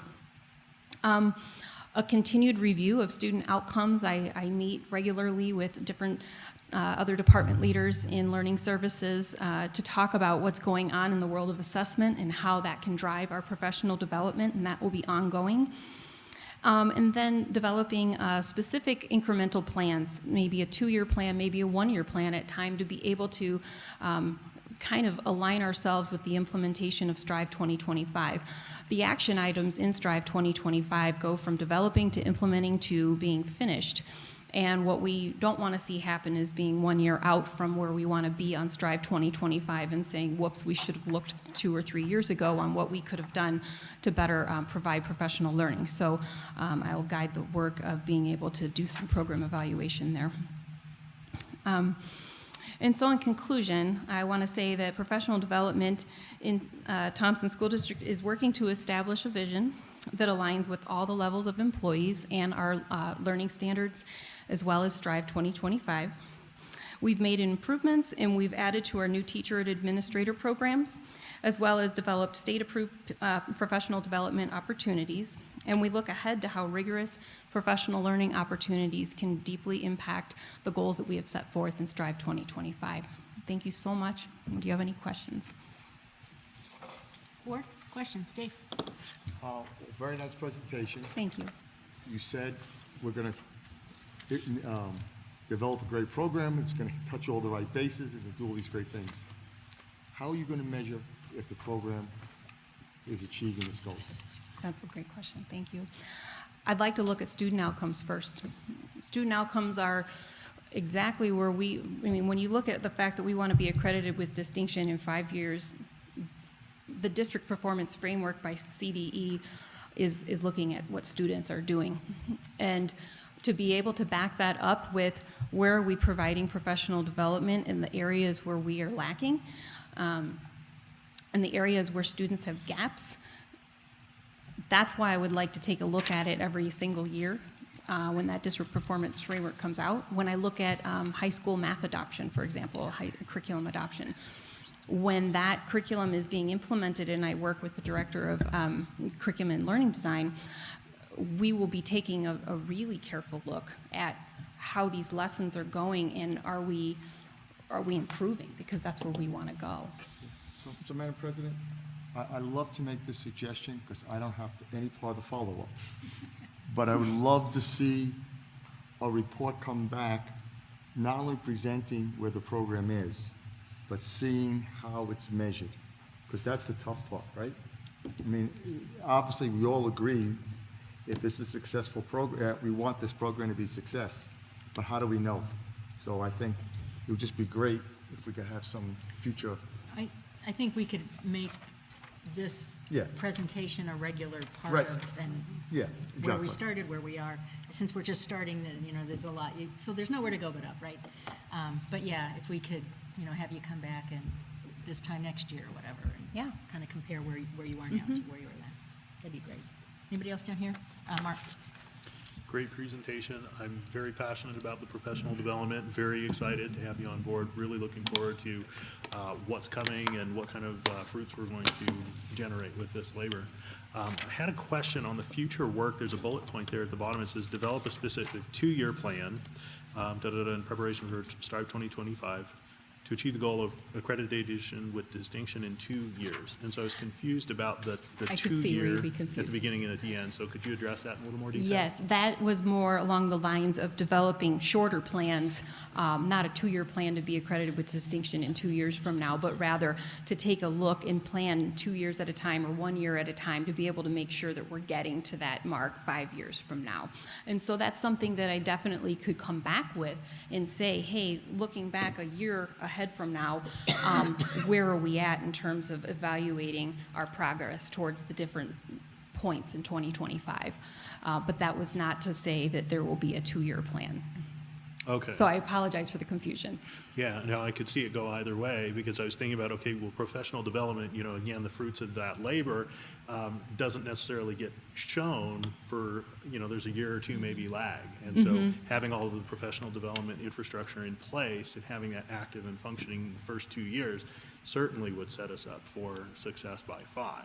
Yes, and I believe that there is, because I'm in this role alone at this point in time, and next year I anticipate to have a team, at the end of the 2 full years too, there will be a kind of a looking back to see how it went, and then a looking forward as well.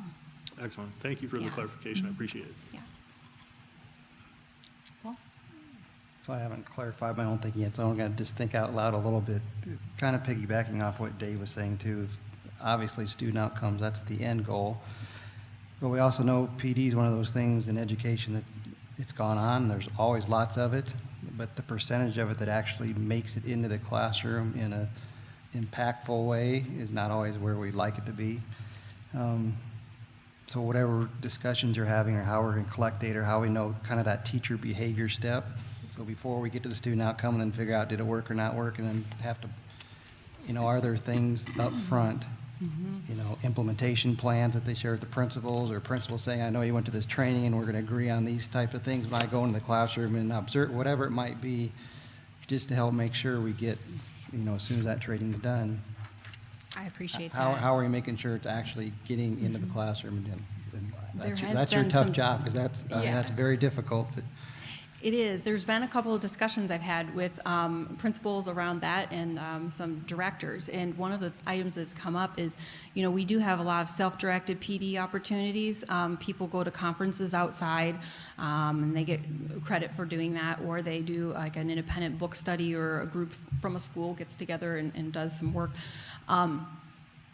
One of the things that the Professional Development Committee will do is work on aligning how are you going to bring that back to your practice, and being able to provide whoever the supervisor is with, hey, I went to this conference. The next time you're in my classroom, can you tell me if you noticed this? So that it's everybody working together to hold us accountable for those things. okay, great. I'd like to hear the progress on that. Anybody else? No. Barb's over here taking notes. Well, yeah, I have my notes. All right, Bill, did you have anything, or? No? Okay. No. You're just support. Okay, no, okay, all right. Thank you for the opportunity. All right. Thank you. Thank you, Good Dr. answer, Schneider. Bill. Appreciate it. All right. Next up is 7.2, School-Based Health Center. Dawn? Yes. So I'm not going to spend much time I just wanted to set this up a little bit for Charlie Carter, our Executive Director of Student Support Services, and she has some representatives from our district as well as a partnership to talk about and give you some information about school-based health clinics and kind of what they are and what the benefits they are to a district that might have one. So with that, I'm going to turn it over to Charlie, and she can introduce the rest of the team. Good evening, Madam President, members of the board, Dr. Schaefer. Thank you for the opportunity to talk about school-based health centers. As Dawn said, we would like to share some information about what they are, what their benefits are, but also to forward the conversation about the potential for establishing a school-based health center within our district. In regard to Strive 2025, this discussion relates to student achievement, and I would call your attention specifically to our indicators of success, of academic outcomes, student wellness, and opportunities for well-rounded education, as well as inclusive and supportive culture. And those indicators of success are attendance and participation, school safety, and involvement of diverse stakeholders and community. And so joining me tonight are Barb Hartman, our Thompson School District Health Services Coordinator, Libby Good-Grasmick, Chief Operations Officer at Sunrise Community Health, and Mitzi Moran, Chief Executive Officer of Sunrise Community Health.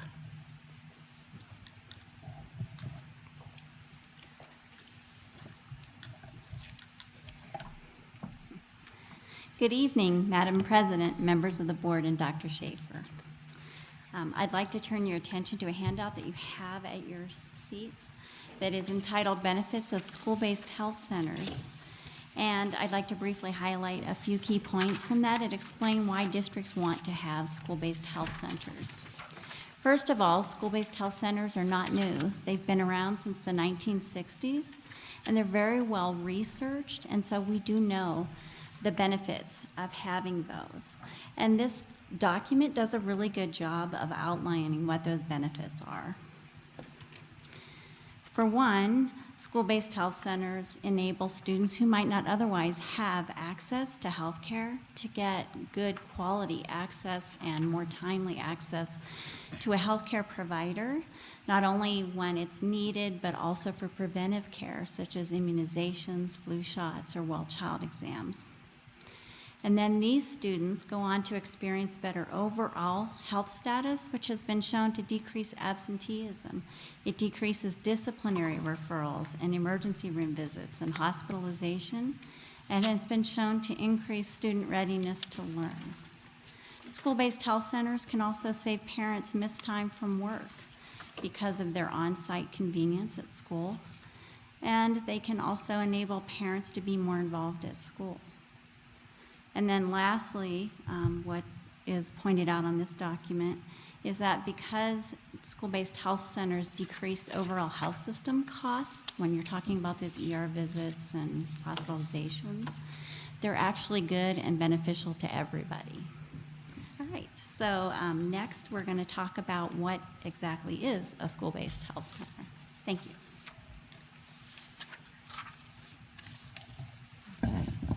I'm a little vertically challenged here. I'm a little short. So, good evening, Madam President, members of the board, Dr. Schaefer. So just to continue our conversation, you have handouts in front of you about School-Based Health Center. Your first page has a link to a video, and it's 3 minutes and 32 seconds. If you get a chance to watch it, it's a wonderful story about a family being served at a school-based health center. And I will give away the ending. The little boy in the video is no longer needing blood transfusions. He's doing great. It's also a shot at the Kids Care Clinic in Evans. So we did talk a little bit about a school-based health center, offers health care to children either in school or on the school grounds. We really want to have the 3 pillars of care, or what we call a 3-legged stool of care, where you have behavioral health, primary care, dental. They're often funded by the Colorado Department of Public Health and Environment, or CDPHE. They're convenient. You can get same-day access, walk-in appointments, and parents and guardians don't always have to take time off. So how we accomplish that is through paperwork at school registration or anytime parents want to fill that out. So they're often a partnership. So between the school, it can be with a community health center, a hospital, a local health department. The services are a collaboration. So we decide together what services make sense. There's nearly 2,000 school-based health centers nationwide, and Denver Health just opened their 18th school-based health center. So we do have several of school-based health centers in Colorado already. There is a map that shows you kind of where they're located in our state, and that's pretty up to date. It's July of 2019. So again, we talked about they can exist actually within the school space. They could be in a prefab building. They can be new construction. And you just want to target an area with enough children, so it doesn't necessarily mean that particular school has to have enough children, but the surrounding area.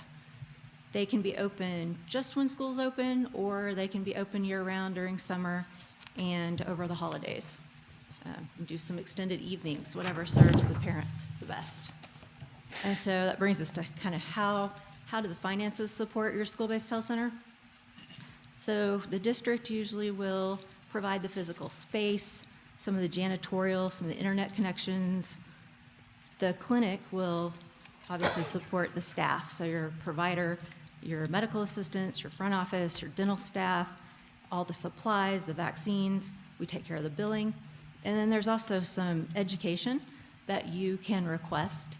So some of the fun things they go and do are hand washing, and then they use the glow germs, where you get to see how well you did with washing your hands. We can do some education around how to brush your teeth. And a little background about Sunrise. Sunrise began as a federally qualified health center in 1973. We operate 10 clinics in northern Colorado. We have clinics in Weld and Larimer counties. There are 2 clinics in Loveland. And then my last slide is about the kids' care clinics. We'll save that one. Our clinics offer quality, integrated, affordable medical, dental, behavioral health services. We have laboratory, radiology, pharmacy, and in 2018, Sunrise supported the health of 40,000 patients who are underserved in our community. So the nice thing about a community health center is we see all patients regardless of their ability to pay. So I'll steal this from our CEO when she says, if you have Medicaid, we'll see you. If you have no insurance, we'll see you. And we do have a sliding fee scale based on family size and income. So the next handout talks about the need, and we know in Larimer County, we have about 28% that live 200% below our federal poverty level. In Loveland, it's about 1 in 4. And of course, that, definitely you might be underserved as far as health insurance. So, kind of like when you're looking at the number of students with free and reduced lunch. Okay. The next page just has a map of where Loveland Community Health is and where Sunrise Touchstone Clinic is, and that is a primary care that's embedded in a behavioral health. And then the last one shows you a picture of the kids' care clinic, and they chose to do a prefab building. It is located at Centennial Elementary in Evans. In 2018, they served 1,800 children with 3,200 visits. It's very busy. They have a wonderful provider, and that team has a medical provider, 2 medical assistants, front office staff, dental comes twice a week, and they have behavioral health on site. And then what's really exciting, we have another one opening December, and it is located at Salida del Sol in Greeley. They chose new construction. They were awarded a grant through the Colorado Health Foundation, and they're just going to add their clinic onto the school. Thank you. Hi, Madam President, board members, and Dr. Schaefer. I'm Mitzi Moran. I serve as the CEO at Sunrise Community Health. The Loveland Community Health Center, are you guys familiar with it?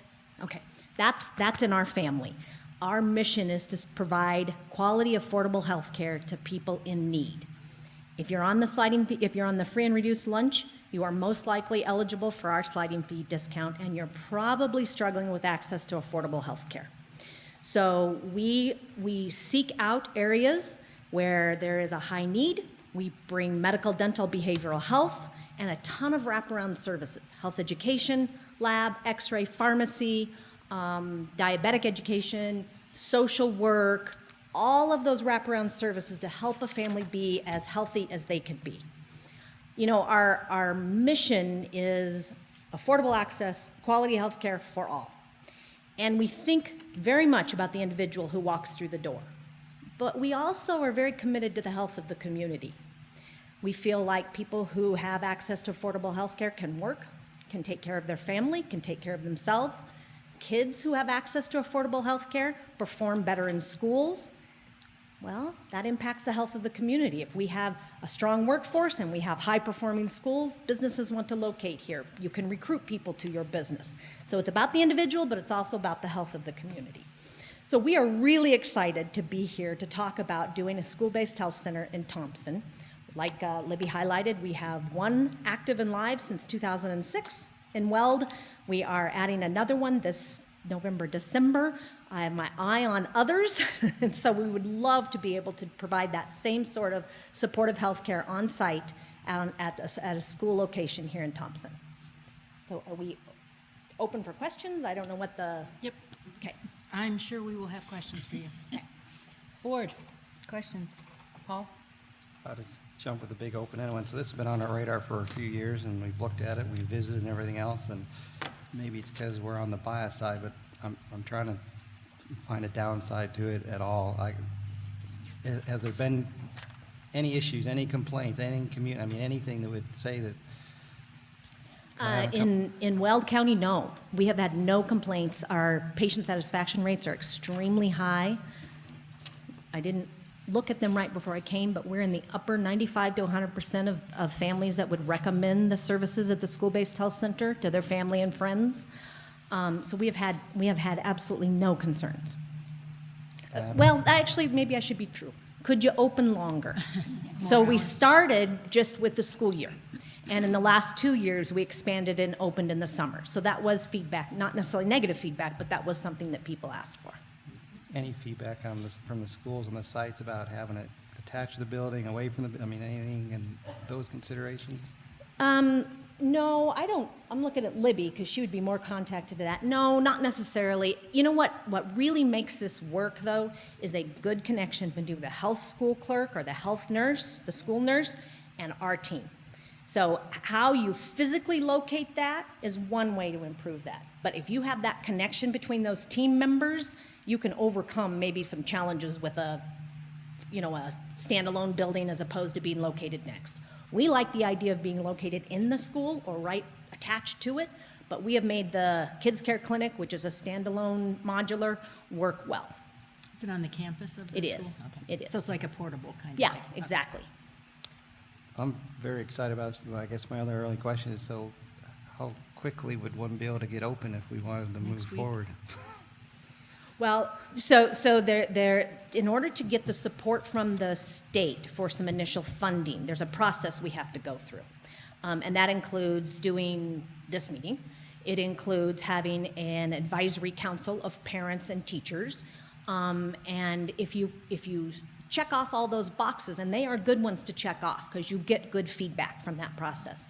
You can receive some funding that starts a little bit larger and decreases down, but it is helpful to start a school-based health center. So that's one piece. Then you also have to have the location chosen, and I don't think we have ironed that out yet. So I would love to say next fall, but that's not going to happen. It'll probably be a couple of years. I'm looking at my team members. What do you guys think?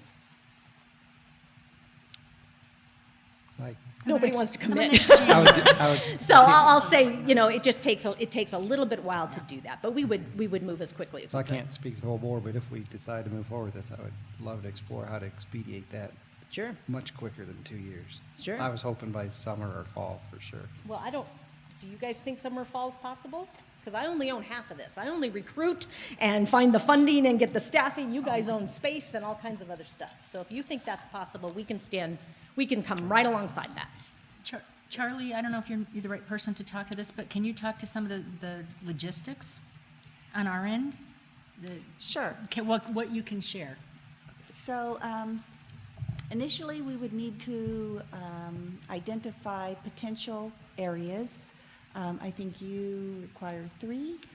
We would like to look at 5 that have the potential for serving. I think you have a threshold of 1,600. Well, the CASBIC, the state association recommends that. We don't necessarily put that on. We are just interested in making sure that we were located in a spot that can serve as many students from the district as possible. 1, because that's the mission, and 2, it also helps us figure out how we're going to fund and operate. And so once those locations are identified, then we can start moving forward more quickly. And what that would require is we would have consistent and ongoing meetings with the group that we talked about that has been identified. And then we would need to be acquiring information. Surveys would go out to those communities. Needs assessments would happen.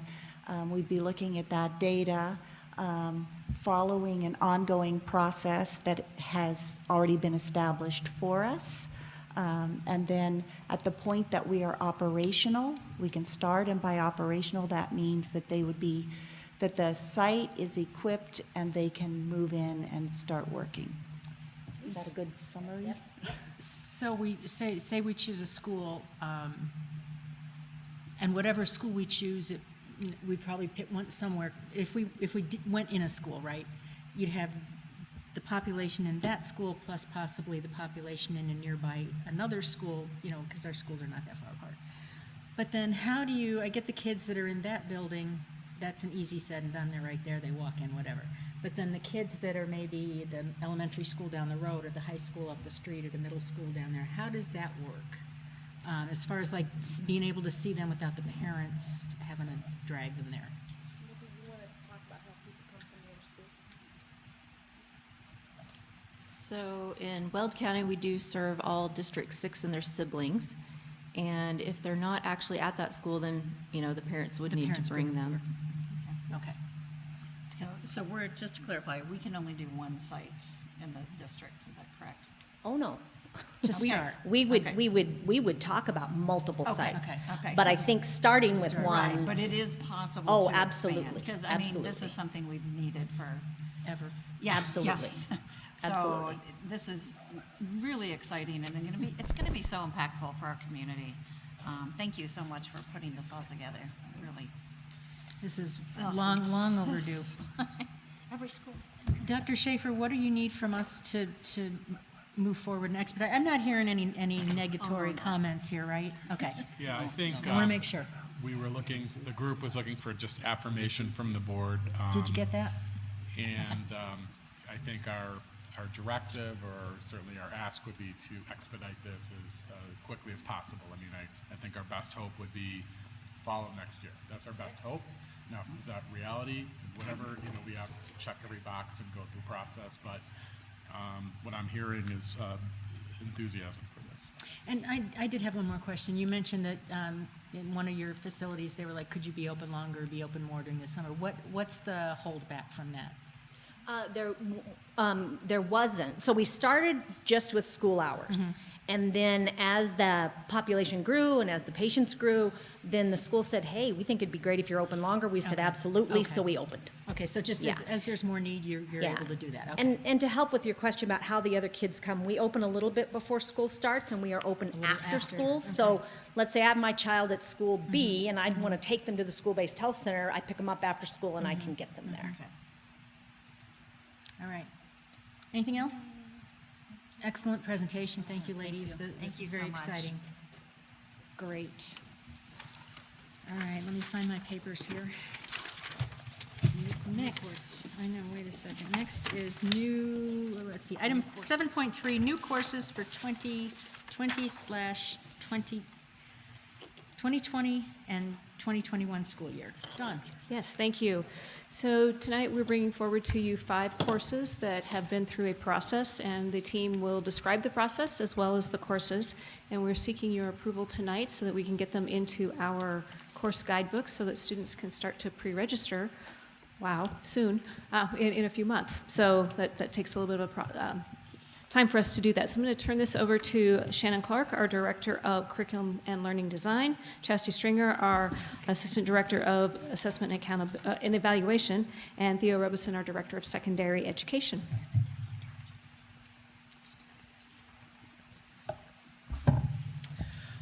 Good evening, Madam President, members of the board, Dr. Schaefer. Thank you for having us tonight. So tonight we're going to talk to you about our Curriculum Improvement Council process. As Dawn talked about, we have 5 courses that we're bringing forward to you. And through this process, we wanted to make sure that we are aligning to our strategic plan, including the 5 pillars of a portrait of a Thompson School District graduate: a communicator, critical thinker, citizen, collaborator, and self-advocate. In front of you, you have the slides. And so at this point, if you would flip to the second page. Our Connection to Strive 2025 has 4 areas. Our Student Achievement Area 1.3, ensure standards-based pathways, programs, and service reflect evidence-based practices. Focus Area 2, inclusive and supportive culture. 2.1, ensure learning environments support a positive culture and climate. Focus Area 3, human talent. 3.2, ensure continuous improvement and growth mindset. And our 4th focus area is stewardship of resources. 4.1, ensuring transparency and the use of district resources. And as some of you may remember, last year we changed and we refined a little bit of our curriculum improvement process and how courses went through the approval process. And so the courses that you will be hearing about tonight, the process started in February, where teachers had an idea and they wanted to bring it forward and make it become something. And so in February, they created an intent to submit form. And all that says is, I have an idea for a course. This might be a really great opportunity to open up for students to have more pathways and more choices. And so from March to May of last year, we created multiple opportunities for collaboration. So the teachers who had the idea, principals, professional learning team, our other teacher leaders, directors, members of the Exceptional Student Support Service team, GT, and English language department came together to help create and review some of the concept sheet that these teachers created. And so in the concept sheet, it talks about the course, the purpose of the course, the standards that it aligns to, what really is this course about, and what are students getting out of it and gaining from it.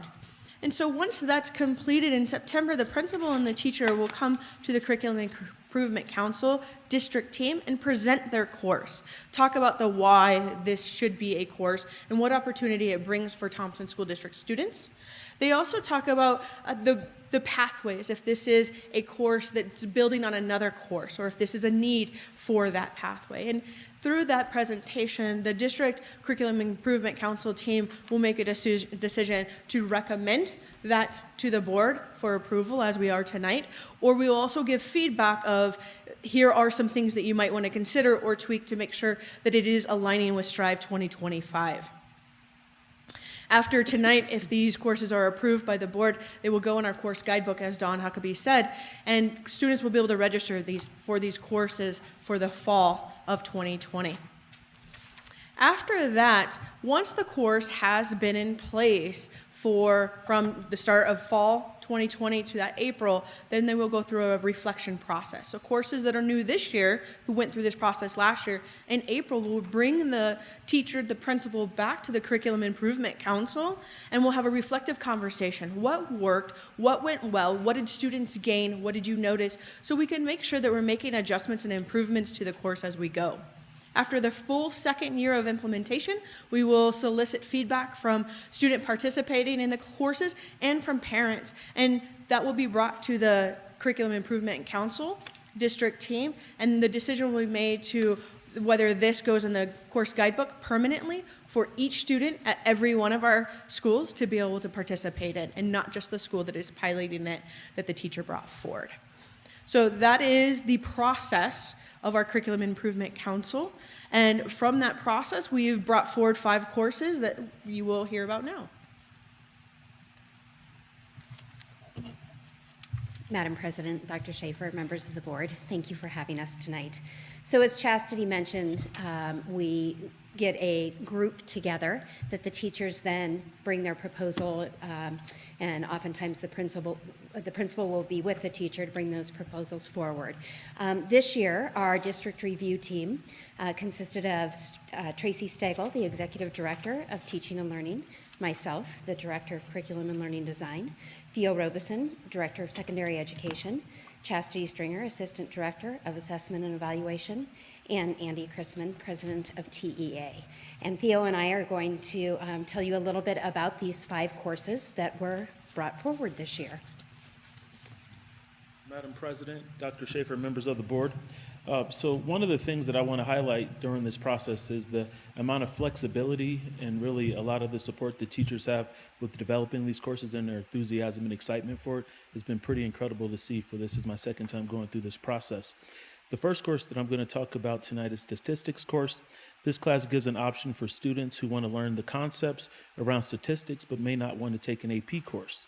We'll evaluate this course after it is piloted to see if it meets the Colorado academic standards for Algebra 2, or if Algebra 2 will need to be a prerequisite for this course. So we look forward to seeing this course being piloted, and hopefully it can take part of being the third option for students who want to seek math instruction outside of taking an Algebra 2 course.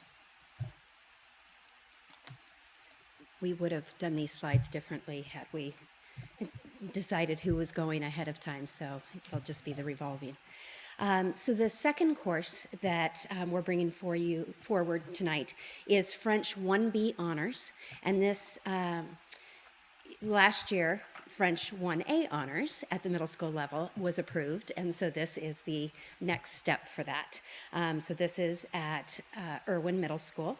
And students at Lucille Irwin Middle School have had the opportunity to take a second language as required by the International Baccalaureate program. And so this gives that opportunity for students who need more of a challenge when it comes to the language that they are taking. And it allows them to move from French 1A honors into French 1B honors as they finish their middle school years in 8th grade. The third proposed course is the Education Exploration course, which provides students the real-world opportunities to learn the profession of a paraprofessional and a teacher. Hopefully this course can be the first step in supporting TSD with developing a pathway to support students in transitioning into careers as a paraprofessional or inside teaching careers, so we can further grow our own inside TSD.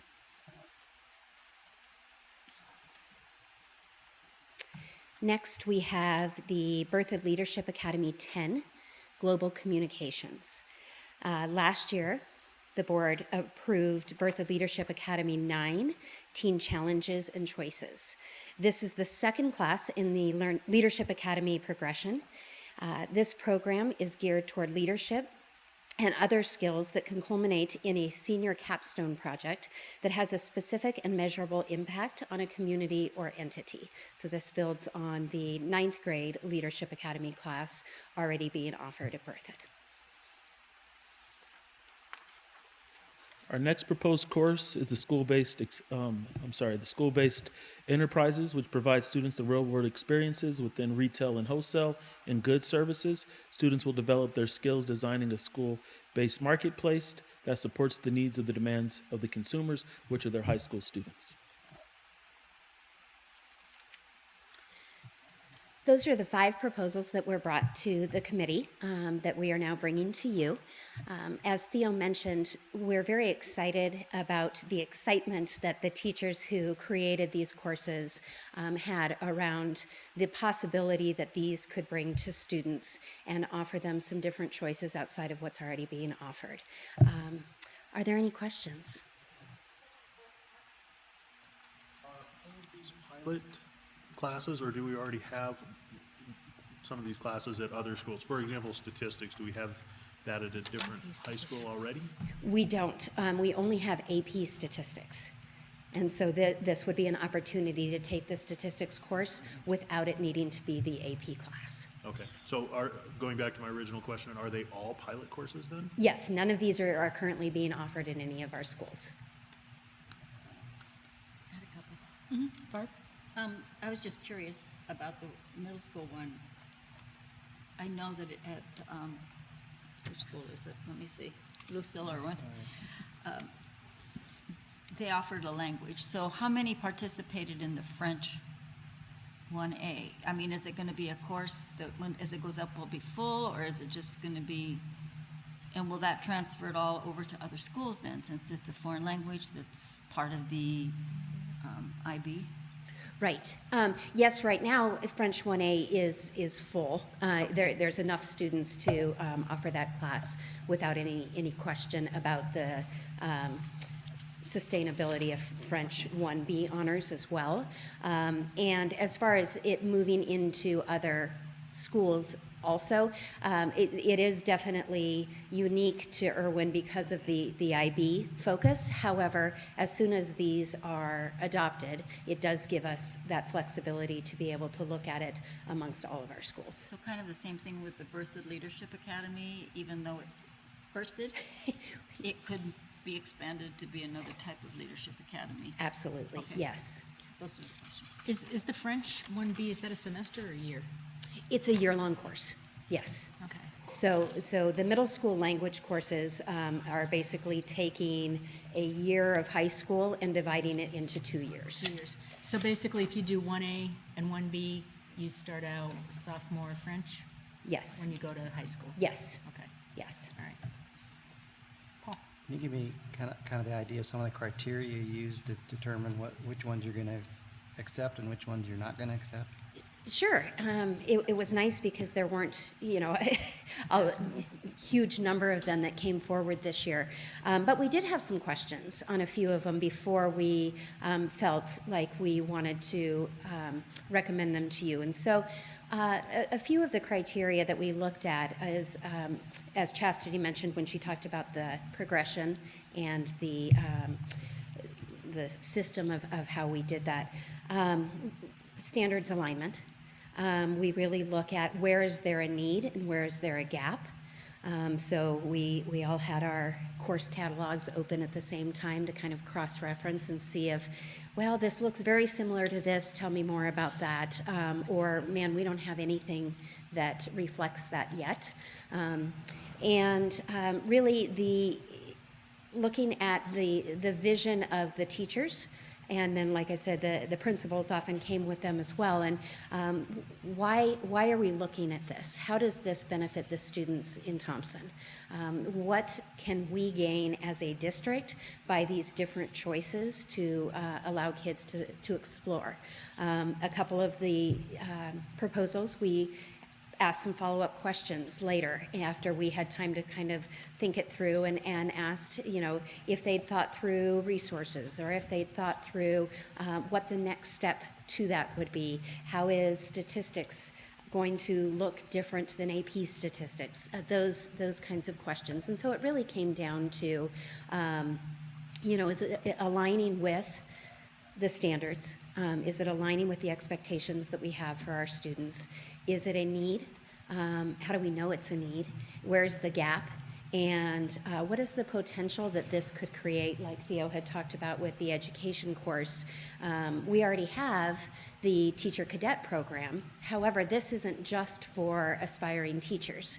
This is for all kinds of careers in education that students may not get a chance to even learn about and know about to know if that's a direction that they want to go, because everything is geared right now in what we offer at teaching or early childhood.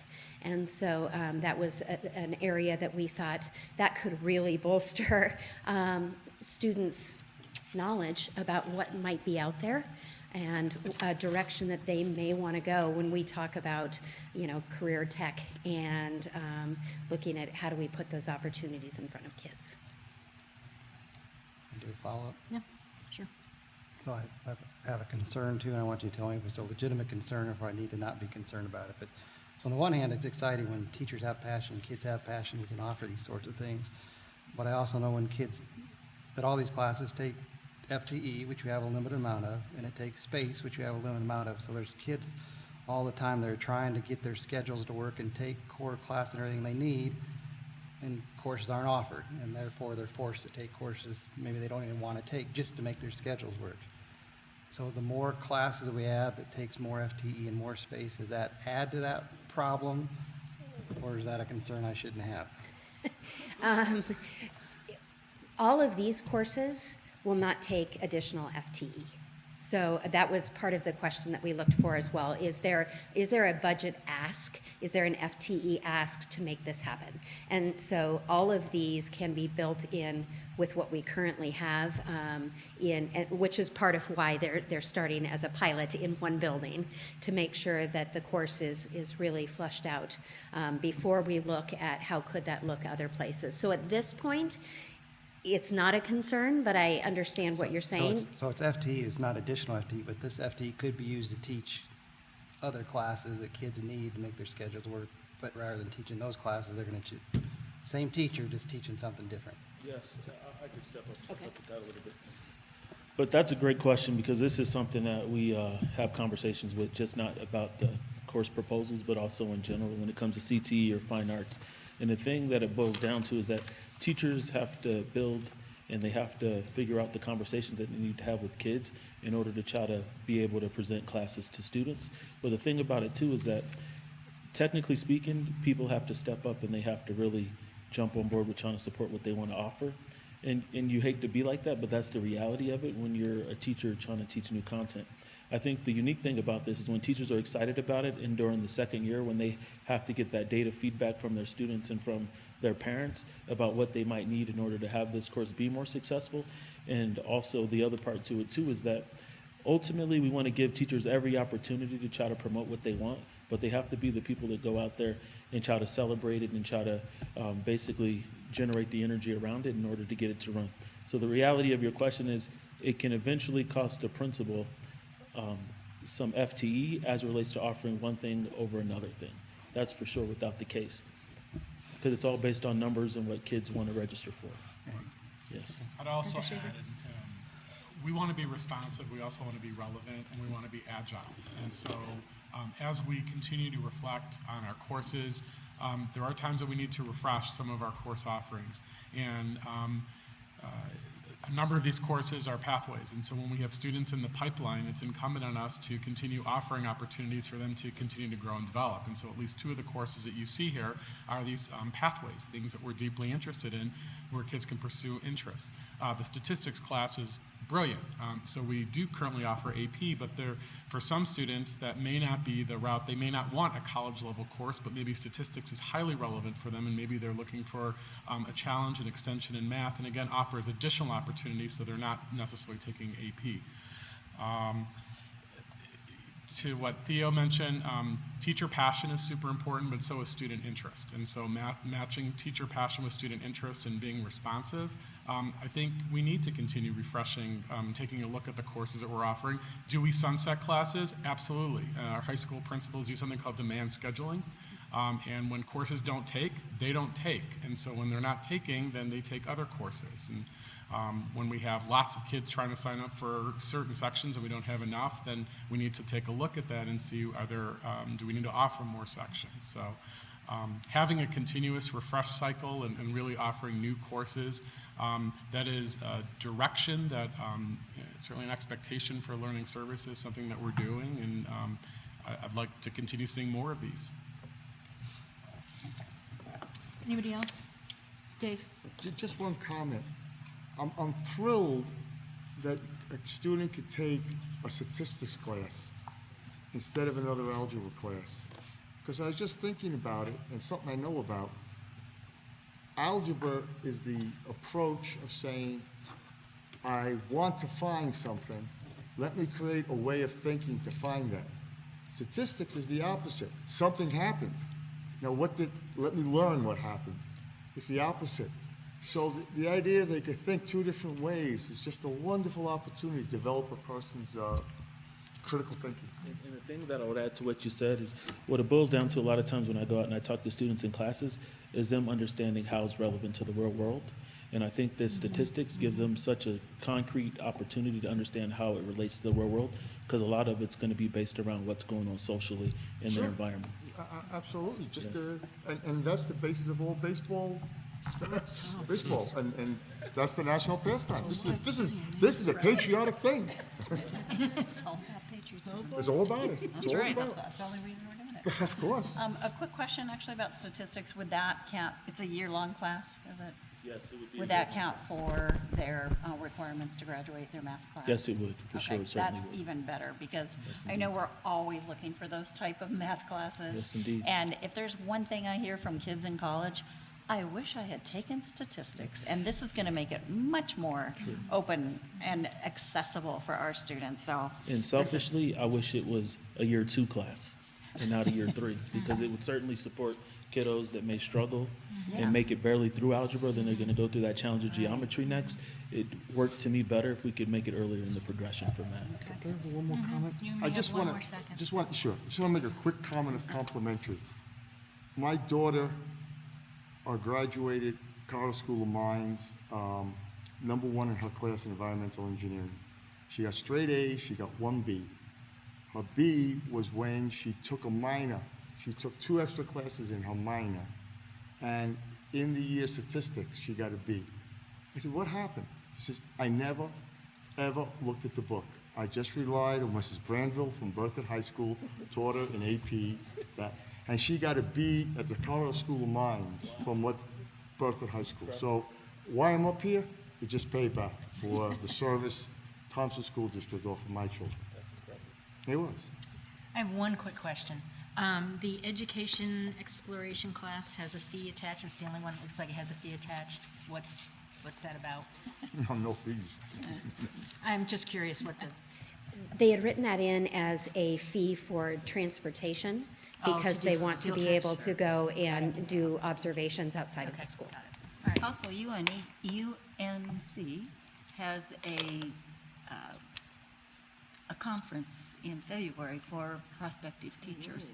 And that would be a perfect group to attend that. To take to that, yeah. Take to that, because they always are looking for districts that have some type of exploration offered, and it would be perfect. That's a great idea. Yeah. I just had a question about the timeline. I mean, this is obviously very well thought out, well vetted, so thank you for these important classes. In order to get these rolling, to be ready to start in August, right? That's what the goal is, correct? Yes. So I'm guessing that timeline's pretty short. Do you need us to move this I'm like, what? You would like us to I didn't move even this- get to finish my question. It's like you read my mind. No, I was wondering if, because I'm guessing this takes a lot to start going. It So would does. it be helpful if we move this to an action item tonight? It would be. Okay. Yes, if you would, that would be fabulous. Madam President, I move to move this to an action item. Second. excellent. So it's been moved and seconded to move item, whatever this is. 7.3, discussion to an action item. Is there any further discussion? Hearing none. Janet, sorry. Janet, if you would call the roll, please. Paul Banks. Aye. Pam Howard. Aye. Lori Vista Ward. Aye. Barbara Cruz. Aye. Dave Levy. Aye. Mark Setter. Aye. Jeff Swanty. Aye. Okay, thank you. And now I would like to entertain a motion to approve the course, the new course offerings for 2020-2021. So moved. Second. It's been moved and seconded to approve the new course offerings as presented. Is there any further discussion? None? Go team. Okay, Janet, if you'd call the roll, please. Paul Banks. Aye. Pam Howard. Aye. Lori Vista Ward. Aye. Barbara Cruz. Aye. Dave Levy. Aye. Mark Setter. Aye. Jeff Swanty. Aye. Thank you, and that's Thank you, Board. unanimously approved. Thank you, guys. All right. And then,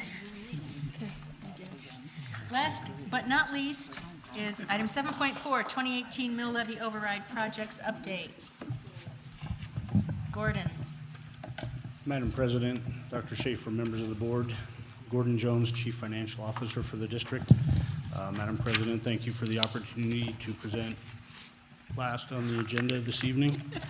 I said, why do we always put you at the end?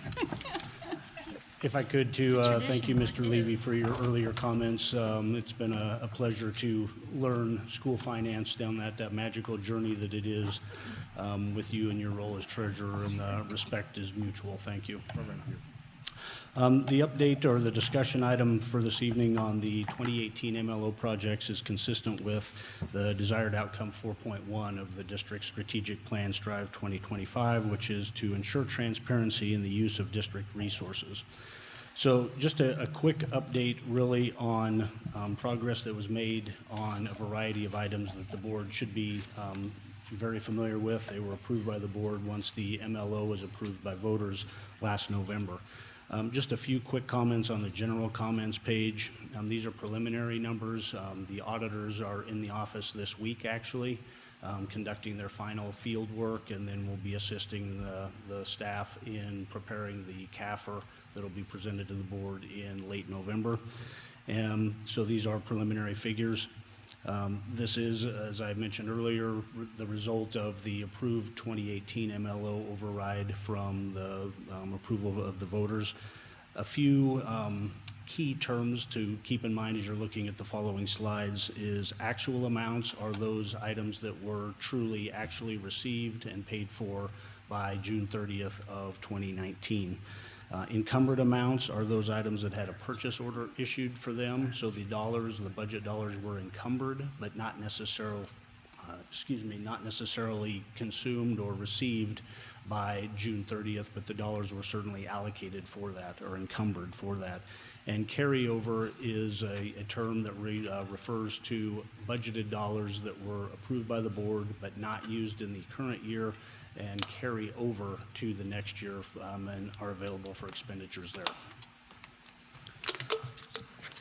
The first item, if you recall the ballot language of the 2018 MLO, there was a provision in there, actually by law now, according to House Bill 17-1375, which requires an allocation or a sharing of the mill levy override dollars with the charter schools in the district.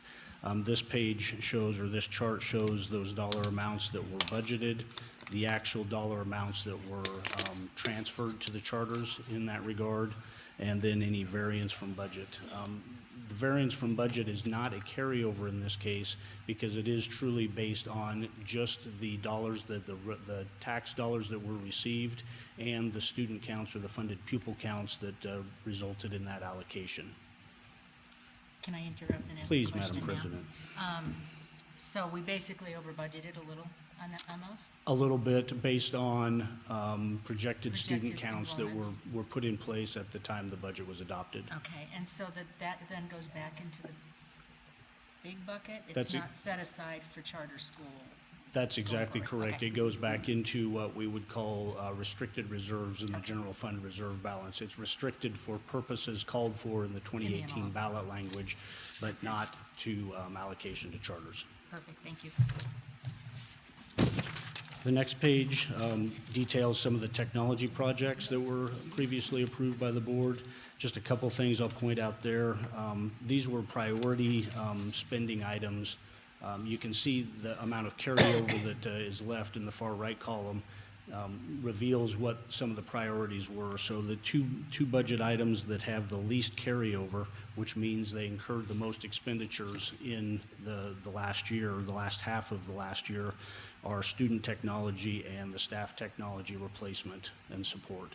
So those were two key items that were moved to the top of the list from a technology standpoint that had more spending that took place than if you look at lab technology, which is an initiative that is certainly underway, just not as advanced as some of the other spending based purely on a manpower personnel restriction there.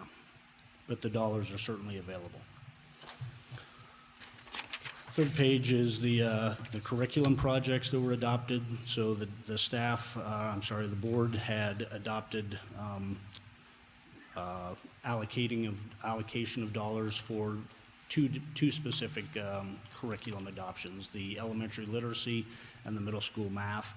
The third item that you see there, and you saw this on the technology piece as well, which is staff professional development. We heard earlier from Melissa about the professional development initiatives. These were dollars that were allocated by the board out of the MLO proceeds to assist in those two endeavors as well. So you can see the the literacy adoption, or I'm sorry, the curriculum adoptions that are underway at this point, just not yet completed. One thing I will point out, if you look at the elementary literacy instructional materials, carryover amount is a negative $25,000. That just means there were more dollars spent, slightly more than what was budgeted. Those carryover dollars, we do carry over a negative amount, so those dollars will be covered by underspending in the other categories in fiscal 2019-20. The next page is the safety and security initiative that was called for in the MLO ballot language. You can see the spending that took place. That was an enhancement of the SRO, or School Resource Officer program, that we have, and you can see listed in the note at the bottom that it was enhancing the presence or expanding the presence of the SROs at Bill Reed, Conball, and Walt Clark Middle School, as well as Ferguson High School. And the last page is just a summary of all of those items. So I would point out in the middle column, the $4.1 million of actual and encumbered are projects that are currently underway with proceeds that we received in fiscal 18-19 as a result of the 2018 successful passage of the MLO. Questions that I may address? Questions, Board? No? Okay, Mark.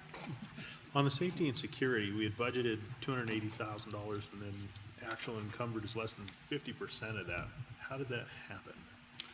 We budgeted, the budget amount was for the full year, and we were able to secure officers for half the year because that's when the funds started being, actually, we put those positions in place, those SRO positions in January after the successful passage, but the budget amount was for a full year, but we only had to pay a half a year of costs associated with those positions. Okay, so it's safe to expect that $280,000 is more appropriate for this year? That is a more appropriate full year amount, yes, that is correct. Okay. Anybody else? Dave, this is your last chance. I was going to say that, Pam, put this in the newspaper. I'm not asking any questions. First time ever. That's going to be That's the news. Budget question? That's the news. Anybody else? No? No. Okay, thank you, Gordon. Thank you. That was a record, I think, right there. I don't even know what to say. That's so shocking. Good job, Gordon. Oh, wait. You can't come back. You can't come back. Okay, that brings us to the end of the regular agenda. There are a couple written reports. There's a family partnering in education, family pie report, and a monthly financial report. On their future agenda items and requests for information, reminder that we are not meeting for a study session tomorrow. The city council requested that we went ahead and canceled that meeting, so we're skipping that one. I, just sort of a heads up, I am going to be attending on Saturday the CASB Fall Delegate Meeting. There's a booklet of, I think, 50 resolutions that I have to read and study and vote on Saturday. So that's what I'll be doing Saturday. Thank you. It is in Breckenridge, but it still is, in a hotel somewhere in Breckenridge, so I don't know where I'll be. But if any of you are interested in looking at those, CASB has them on their website. You can look through the 50 if any of them really trip your trigger and you want to tell me what you think about them. Let me know and I can bring that forward. Otherwise, you can just trust me to use my judgment when we're there and have the discussion and how that goes. That's all I have. Does anybody have any future agenda items or requests for information? With nothing then, since we're skipping Thursday, our next regular meeting will be November 6th, which is Wednesday following the Tuesday election. We will have a brief special meeting. What time did we decide? 5:30? 5:30. At 5:30 to install the new board members and do all the reorganization of the board for the new year. And then we'll start at 6 o'clock right after that with the rest of the regular meeting. Sounds good. Anything else? I want to thank Janet. I didn't call you Wendy even once, so I'm proud of myself. But thank you for filling in tonight, and Probably next time too, I guess, or whoever, but thank you, appreciate it.